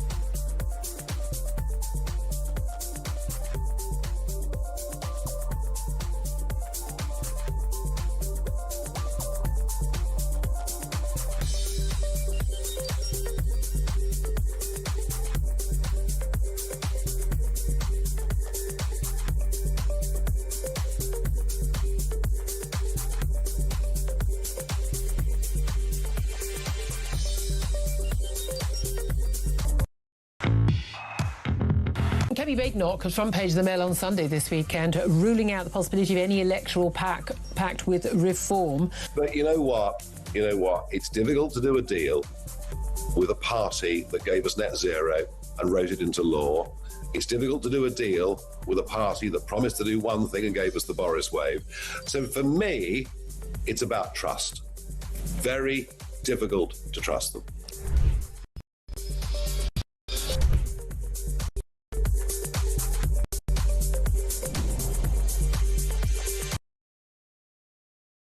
Across the UK, on DAB+, on YouTube, on your mobile, and on your side. This is Talk. Welcome back. They're laughing at me here because I was pointing out that I, as an old dad, I have to go to Oliver's sports day next week because he said to me, Daddy, please come, because everybody else has got their daddy running, so I'm trying to work out how I can bribe. Anyway, and I told them the story of last year, and this is absolutely true. There was about 12 dads, right? But there were men, like, you know, flexing their muscles in running shoes, and I was sort of just thinking, shit, no, it's going to be bad, isn't it? Anyway, as I'm lining up in row 10, is that really lane 10? I looked to the left, and this bloke's seriously old. This is genuinely true. It's about. I said to him, how old are you? He said, 76. I said, what the hell are you doing? He said, I'm the grandfather. The dad's not on the scene. I don't want to let Tommy down. I thought, I'm going to have you. I ain't coming last. Anyway, quite proud of the fact that I was beating the 76. I mean, everybody else in the distance gone. They picked up their medals. Us two old gits are still coming around the final bend. Anyway, he fell over. Terrible. And he scraped his leg, and it started bleeding. And then he had, he convulsed. Of course I stopped. Well, no, I went to the line and got my medal and then came back. No, and he basically was terrified of blood and he passed out. But you know what a gazebo is? The medical staff at the school thought it would be a good idea to shield him from the sun by putting a gazebo over him, which looked like when I went racing when they have to put a horse down. We all thought it was an absolute nightmare. So, yes, so last year, in taking part in the dad's race, a 76-year-old man nearly got put down like a horse. But anyway, I hope to return. I'm not going with running shoes. Morning, Marge. Happy Monday, Jezzer. It seems Burnham is planning 10-year stint in number 10 Downing Street. Well, he hasn't even got in as the leader of their party, let alone our Prime Minister yet, although it seems like it's a shoe-in to me. Nobody's voted for him to be Prime Minister. We should have a general election, and we should have one now. Quite right, Marge. Bless you. Good morning to Richard Holloway. Ha ha, no way will Starmer get the NATO job. His mate Donald will block that, says Richard Hart. Ha ha. Pat says, Jezza, come on, me old son. Crewe is famous for Rolls-Royce and the Merlin engine for the Spitfire. Jez, for Shabana's adjudicators, they could use the People Lammy Council for jury services. Added Archway. Brilliant. Morning, Jez. I'm listening to you in Turkey. Is anybody in England today? Was in Turkey? He says, I'm not coming back if Burnham thinks he's going to get 10 years. He's Starmer in disguise. He comes from Newark. And Christian will never let me do that joke, will you? You never let me do it. Newark's the only town in England that's an anagram of a certain word. Good morning, JK. If Burnham is confident the votes are overwhelmingly his, why is he scared of calling a general election? Leslie in Bromley, he might well call one. I don't know. We don't know. Russell's in Bedfordshire. If Burnham needs 10 years, he's calling a general election then, right? Otherwise, seeing this term out and winning one would only be 8 years. Ooh. Or it's just a sign of how crap he is with numbers. Good morning to Gary in Bridgewater. He's angry. I nearly choked on my coffee. You taking the... Surely nobody will offer Starmer a job, will they? The world has truly gone mental. This is the story that Keir Starmer wants to be the Secretary-General of NATO. This is the man who sues and prosecutes, right? Sues and prosecutes his own soldiers disgustingly and wouldn't find any money for defence. Ian says, another Starmer U-turn. He declared he would devote himself to his wife and children 6 days ago. Now he wants to run NATO. Bet his wife don't want him hanging around at home, says Ian in Manchester. God, it's going, isn't it? 0344 499 1000, text to 87222. There's so many of you. Mark's on the Isle of Sheppey. I went to prison there. True, for a day filming Isle of Sheppey, yeah. Honestly, I went to prison. Jez, as always, tax more scoundrels for votes and no aspirations for my country. It's the end of the UK. We're doomed! We're doomed! Oh, God, it's all going on. Carl Rudkin, really? Burnham's jam tomorrow will sit on the shelves because nobody wants it like Meghan's jam. Has Andy Burnham got a jam, then? Where's that come from? I've no idea. Head of NATO, one thing will be guaranteed. Starmer will finally get his war. He'll take us to war with Russia under the pretext of supporting Ukraine. He's frankly a complete danger. So listen, we're on till 10 o'clock. Julia is here from 10 o'clock. We have, in this hour, I'm going to call her my prodigal mother, but I'm probably as old as her. Angela Levin's going to be on the show, which I love. Right now, we're going to say good morning to the former political editor of The Sun, top man, Trevor Kavanagh. Good morning. Good morning, Jeremy. Let's start with Keir Starmer. He made it known that he'd like to be the Secretary-General of NATO. This is a man who prosecuted his own troops and got thrown out because he wouldn't spend any money on defence. Trev, you couldn't make it up, could you? No, he's the ideal candidate, isn't he, in this modern age where we basically raise our hands in surrender. Yeah. A human rights lawyer as Commander-in-Chief, or one of the Commander-in-Chiefs of our Western defences. It is a joke. I mean, you've just said it. A well-known human rights lawyer in charge of the defence of the West. What an absolute joke. Trev, let's talk about this morning, 11:30, his successor, likely successor, Andy Burnham. I'm going to say at the beginning, Friday people were saying, we need an election. This man won't even tell us what he stands for. And then today, now he's telling us what he stands for. They're going, who the hell does he think he is? He isn't even Prime Minister yet. The one thing that I want to talk about, and I've been saying since 6, is however this is dressed up as a number 10 up north or mayors to get more responsibility to help cut benefits bill, the Daily Mail are spot on. The Labour Party, you and I know this, will basically raise taxes on the middle classes, and if Louise Haigh is to be believed over the weekend, Trev, they'll increase capital gains tax, relax fiscal rules, borrow and spend more, and screw us still further into the ground financially. Well, we are the people. I count myself as that sort of middle-income group, but we're the people that cannot escape. If you're very rich, you can find ways of getting out of taxation. You can even leave the country if you're mega rich. Or if you're not very rich, you can opt for just going on a lavish welfare scheme. But if you're in the middle classes, you're those people who get up in the morning and go to work and earn a living and look after your family and try to do the right thing. So obviously you deserve to be punished. I don't understand, and you've seen more of this than me, I don't understand how politicians feel that can essentially get through, because maybe in the past when things were better for Brits, and I don't mean that badly, just for us, working, whatever you want to call it. But with the cost of living crisis, with the massive unfairness that you see all the time, the favouritism being shown to people coming in legally, criminals, etc., all that, I genuinely believe that the best thing about this station, The Sun, and other papers and news stations that actually tell the truth, unlike the BBC, is that the British public have woken up, Trev. They're not. They won't swallow this. They're almost not at the end of their tether, but they've had enough of the unfairness, haven't they? This is absolutely true, but the trouble is that we are the more or less silent majority, and we do not storm the streets as they do in France and demand fairness and justice. We sit back and take it, by and large. I think that all of your readers and listeners who are phoning in now and demanding a general election are absolutely right. And I think that at the moment there's no indication that Andy Burnham, when he becomes Prime Minister, which is, you know, I mean, I still recoil at the idea of calling him Prime Minister because he simply seized the job. He's cut the ground from under the elected Prime Minister, walked into the House of Commons, sworn himself in as an MP, and basically decided he will be Prime Minister as soon as possible, with no ideas to come up with. So I think we're in for a really torrid time, and I think that the public might actually start to do things and make their protests and their voices heard.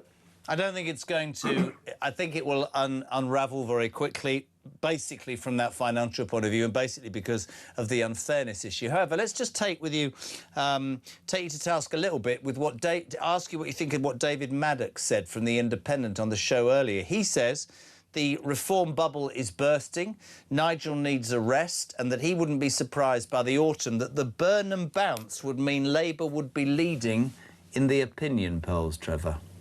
Well, I think that's devout wishful thinking. Look, just let's wait until we hear what Burnham says at 11:30. When it transpires that he's going to try tired old ideas of devolution, basically, ideas which in every single case and every single instance where they've been tried over the last 50 years since Ted Heath shook up the county council boundaries. Look at Scotland, look at Wales, look at the reform of the House of Lords, look at the police and crime commissioners. Every single one of them has failed at huge cost to you and me, the taxpayer. I couldn't agree more, and I do believe. I mean, this is the $1 million question to you, though, Trevor. Right? I think that I think anybody would accept this. There are 3, possibly 4 things that if I was Prime Minister, I knew I would have to do on day one, which is stop the boats, which is to cut the welfare benefits bill, and that's to drill in the North Sea, and 1,000,000% call a national inquiry into the rape gang crisis, because that's a stain on us as a society. If you've got, this is what I wanted to ask you, if you've got 400 MPs who have decided to hang their hat on you, an outsider, to come in, he ain't going to be challenged for 3 years. If you've got that political credit, I don't know about his ideology, does he have the sense to do, I'll do one of those and then call an election because I'll blow a hole right in the backside of the right? Does he have the courage? I think he's definitely considering this. But the point you just made about the bounce, how much of a bounce is he going to get? He still hasn't really bounced, and he's still in that popularity phase. And I dare say he will announce a number of things over the coming days and weeks, which will enhance his popularity still more. But he has to start delivering. And if he waits more than a few weeks, I think that bounce will evaporate as people begin to see that most of the plans simply do not bear scrutiny. Everything involves finding ways of scraping more money off those middle classes. All of the people who are tempted to vote for Nigel Farage, or indeed increasingly now for the Tories. And I think that Labour is going to find that people are more alert to this than they were when they voted by a landslide to put that dud Starmer into office. They've been bitten once and they're twice shy.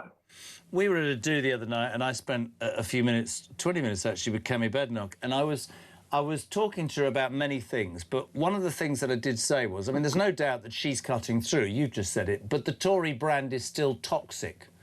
Do you think that they will turn it around, not her, but the Tories in time for the next election, or was the toxicity so bad that it'll be 10 years for them? I think it'll be much quicker than that. And look, when you think about it, Nigel Farage is basically a one-man band, is he not? And he's managed to make a party out of Nigel Farage. And I think that people really are listening to what the leader is saying, whoever the leader may be. In this case, I think that Kemi Badenoch is saying things that really resonate with voters. And I think some of the words and attacks that she's launched in recent days alone, let alone through the Macclesfield by-election and some of the policies she's announcing, people are sitting up and taking notice, and they're circulating on social media in a much bigger way than we fully understand. I mean, the hits that she's getting for that little clash with the spiteful socialist. What's her name? You mean that spiteful class warrior, Bridget Phillipson? How can you say such a terrible thing to her? I tell you what, if you say to the left they're a class warrior, they lose their rubbish, don't they? No, well, I think it's wonderful to behold. As I say, it was like looking at a row of slap bottoms, the faces on the front bench. Could not agree more. Could not agree more. We'll wait with bated anticipation to see what happens this morning, Trev. But as ever, really appreciate you being on, my friend, and enjoy the rest of your day. Thank you so much indeed. Trevor Kavanagh, former political editor of The Sun. Brian, good morning. Good morning, Jez. Brian here. I get a bit fed up continually listening to politicians say they're going to offer change this, change that. In reality, all that means is they're just going to be mismanaging us even further in a slightly different way. What we need is politicians to come up and say, we're going to improve the country, we're going to improve your lives, we're going to improve how we live, and then give us a timetable of how they're going to do it. Cheers, mate.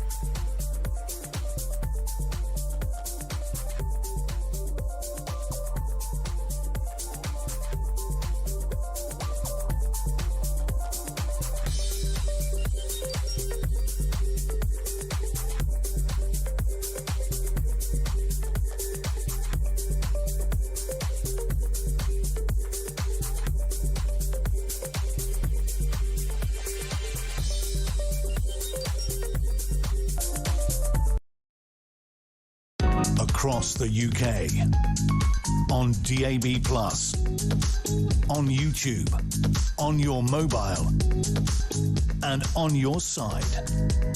This is Talk. Welcome back. So many of you texting the show this morning. Bill's going to live in Thailand. He's had enough. Is anybody in England anymore? Sir Burnham wants 10 years and 10 years of Chancellor Miliband. Have a good day. Is Miliband going to beach? I've no idea. I've no idea. J.K. Starmer to run NATO. The pilot couldn't run a bath. We're back there again. We haven't got the anger for Burnham yet. Jeff, wow. That coward who wants to prosecute soldiers destroyed our military in relationship with our allies has put himself to be forward as the Secretary-General of NATO. The deluded man has no shame. Jez, Alison in Billericay. Maybe the NATO job is the only job coming up in the next few years. I said a long time ago when you used to read my messages, I read them all. Starmer has been grovelling to the EU because he wants a job. The deluded probably thinks Trump will listen to him. He needs to be put out to pasture. Alison in Billericay, I agree. Jez, you've told that joke 1,000 times. I've won about £750 on Kyle Bingo. Will the new refugee appeal panels be chosen as a cross-section of the British people, as they do on Question Time, with 90% of the politically left-leaning people forming the audience? Probably. That was it. Yes, Andrew, good morning. Jeremy, Andrew from Macclesfield. Yeah. For the love of God and all that is holy, please stop telling that joke. Everyone on earth has heard it, and it's not even that funny. I have to turn the radio down to stop listening to it. Please, for the love of God, stop. Right, I won't tell that joke again then. I'll try and come up with another one, but most of my jokes are too rude to tell on air. Do you know what I mean? So that's my problem. If you want in the next 10 minutes to send me a joke you think I could read out that would be polite and would make people laugh, I won't mention the taxi driver. Let's go to my next guest, who I know used to be a stand-up comedian, but now she sits down. Angela Levin, good morning. Good morning. Have you got any cheeky little jokes for me? No, but I can say, when you said you had to run for your son's, dad's race. I had to do it for my sons too. What was in the dad's race? Why are you running in the dad's race? It was in the women's race, okay. mother's race, and I was already absolutely keen. And as I started, I tripped over my feet and fell flat. And my poor son was absolutely so embarrassed of me. He wouldn't speak to me for a day. Well, I think fair play to you for taking part, and that's just about sums up how crap I'm likely to be next week. So, Angela, we salute you. I had to get you on. Jeez. All the cynics and all the people who were saying, oh, you're anti-this, you're anti-that. The Prince of Darkness and that dreadful woman have done it again. We had Prince Charles offering King Charles the olive branch. Come over the Invictus Games. I'd like to meet my grandchildren. You can stay in some royal accommodation. He was coming. The kids were coming. No, now apparently there's an argument about security, although they're in Portugal on holiday without any security. This is all about her and the British... I know William and Camilla and Kate have had enough. I hope the King Charles wises up. These people are taking...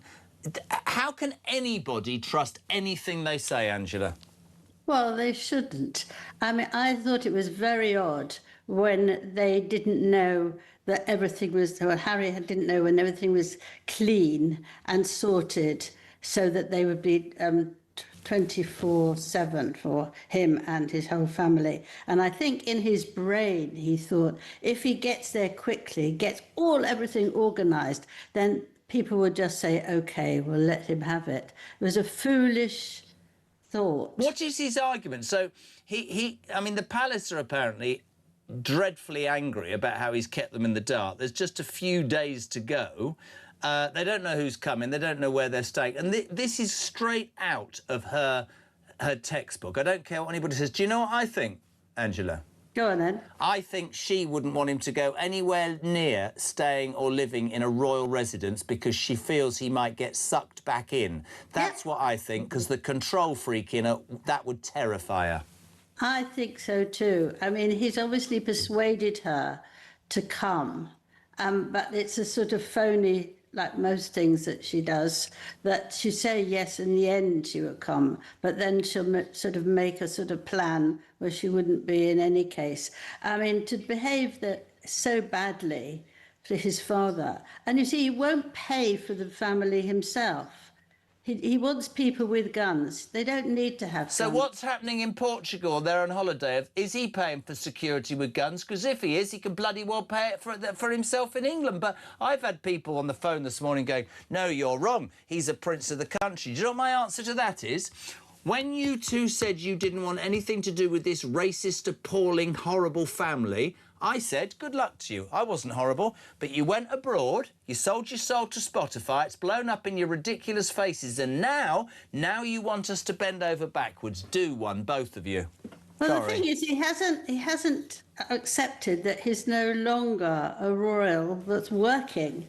You can't expect to have loads of money and people paying a lot of stuff for you if you no longer do anything for it. You just can't. I don't think he understands that. He's not been around it for 6 years, and I think he can still imagine that if he comes here and he says what he's going to do, they'll all accept him with open arms. That's an interesting Because point. his father is keen to see him and his children, he's taken advantage of it, which I think is disgusting. I completely, and I'm utterly convinced, and you and I will probably be slaughtered for this, I think he's as manipulative as her to a degree. I think that they've sussed out that the king is with cancer. I'm not saying he's going to die, but he obviously isn't that well. This is a good time to strike. When I saw and heard that William and Kate were really anti this, and I kept reading articles about, oh, the establishment's chance to get the Sussexes back on board. It's really simple to me. The Sussexes don't like the royal family. They didn't respect anything about the royal family. The only reason they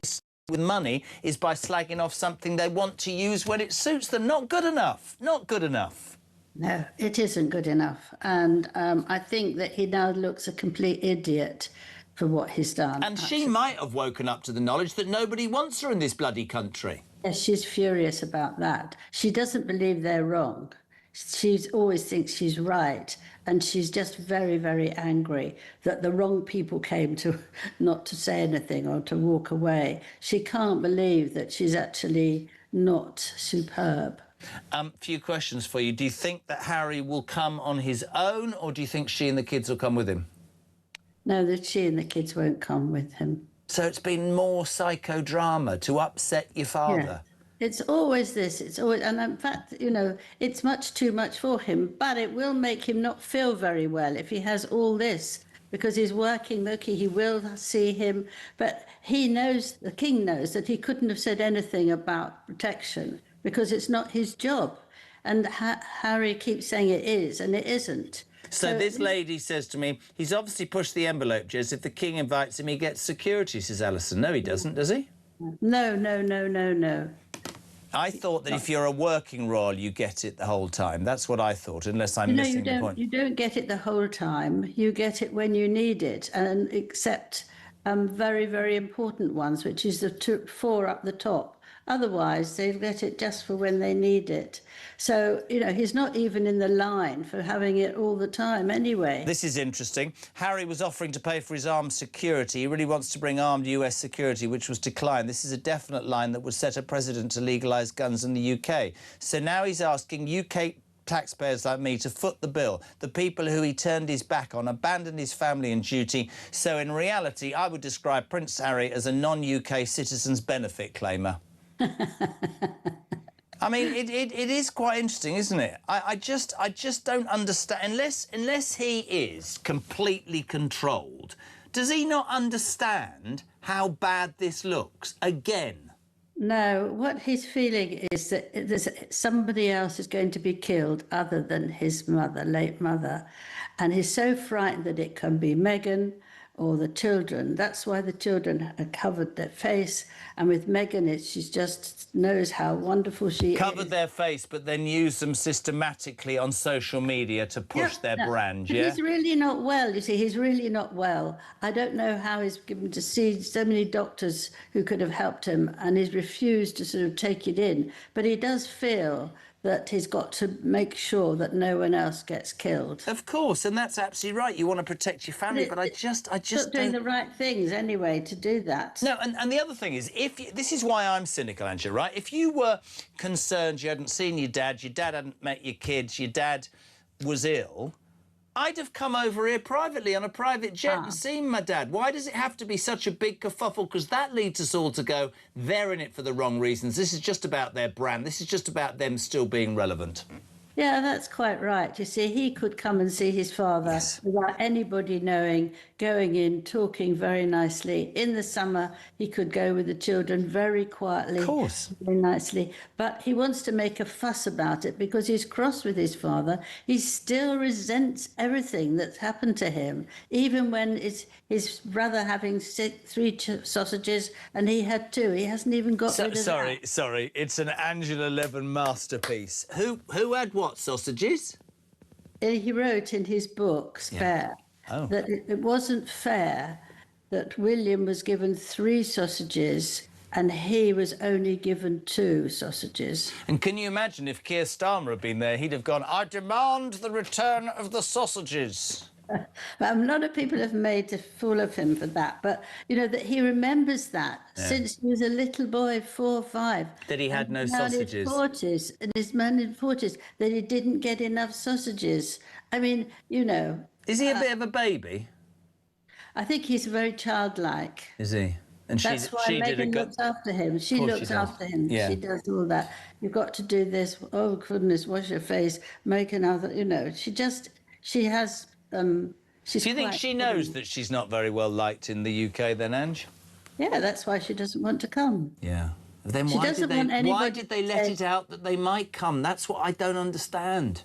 Because they want to show how victims they are. Yeah. They've got this style where they feel that they like to be a victim as much as a winner. Yeah, I mean, that I don't disagree with. It would be really, really interesting to see how it happens.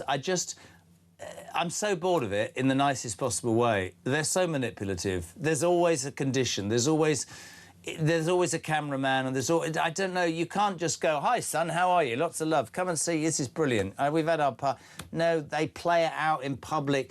And the really interesting thing for me is they obviously don't gauge that the public don't want to laugh at all. Angela, I've got a joke for you, so let's go back to Angela Levin. She can be like, imagine you're doing Britain's Got Talent here. It's a yes or a no. Did you hear the one about the scarecrow that won a Nobel Prize? No. He was outstanding in his field. Very good. You didn't get that, did you? I do, because she'll be standing in the field with no clothes on. Right, OK. Well, no, not no clothes on. He's just outstanding in his field, isn't he? Why are you obsessed with nude scarecrows now, Levin? Hi, Jezza. I just went into a sandwich shop and asked for a crocodile sandwich. I said, make it snappy. Yes, because that's what they do. If they... Angela Levin, I swear to God, I love the bones of you. God bless you. Honestly, I get through this job and in the hope that I'll have you on by about 10 o'clock. Thank you, my darling. Have a great day. Great words as well about Harry and Meghan. And thank you all very much indeed for listening. Julia is here from 10 o'clock. If you want to get your calls into her for the show, 0344 499 1000. Your text to 87222. No doubt she'll be talking more in the build-up to Andy Burnham, who at 11:30 this morning will make a sort of prime ministerial speech where he'll lay out how he wants to rule for 10 years and how he is going to devolve powers to the mayors and level up the United Kingdom, which basically means, in my words, he'll tell you that he's going to increase taxes on the middle classes. Julia from 10, Ian from 1, Kevin O'Sullivan from 4. We'll see you back here for breakfast tomorrow morning from 6 a.m. Have a great day.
Starmer's old news. On to the next. There we go. That was Andy Burnham. He just drove through there on his way to the palaces of Westminster to be sworn in as an MP and, of course, on his route to number 10. I swear by Almighty God that I will be faithful and bear true allegiance to His Majesty King Charles, his heirs and successors, according to law. So help me God. There was two things on that manifesto.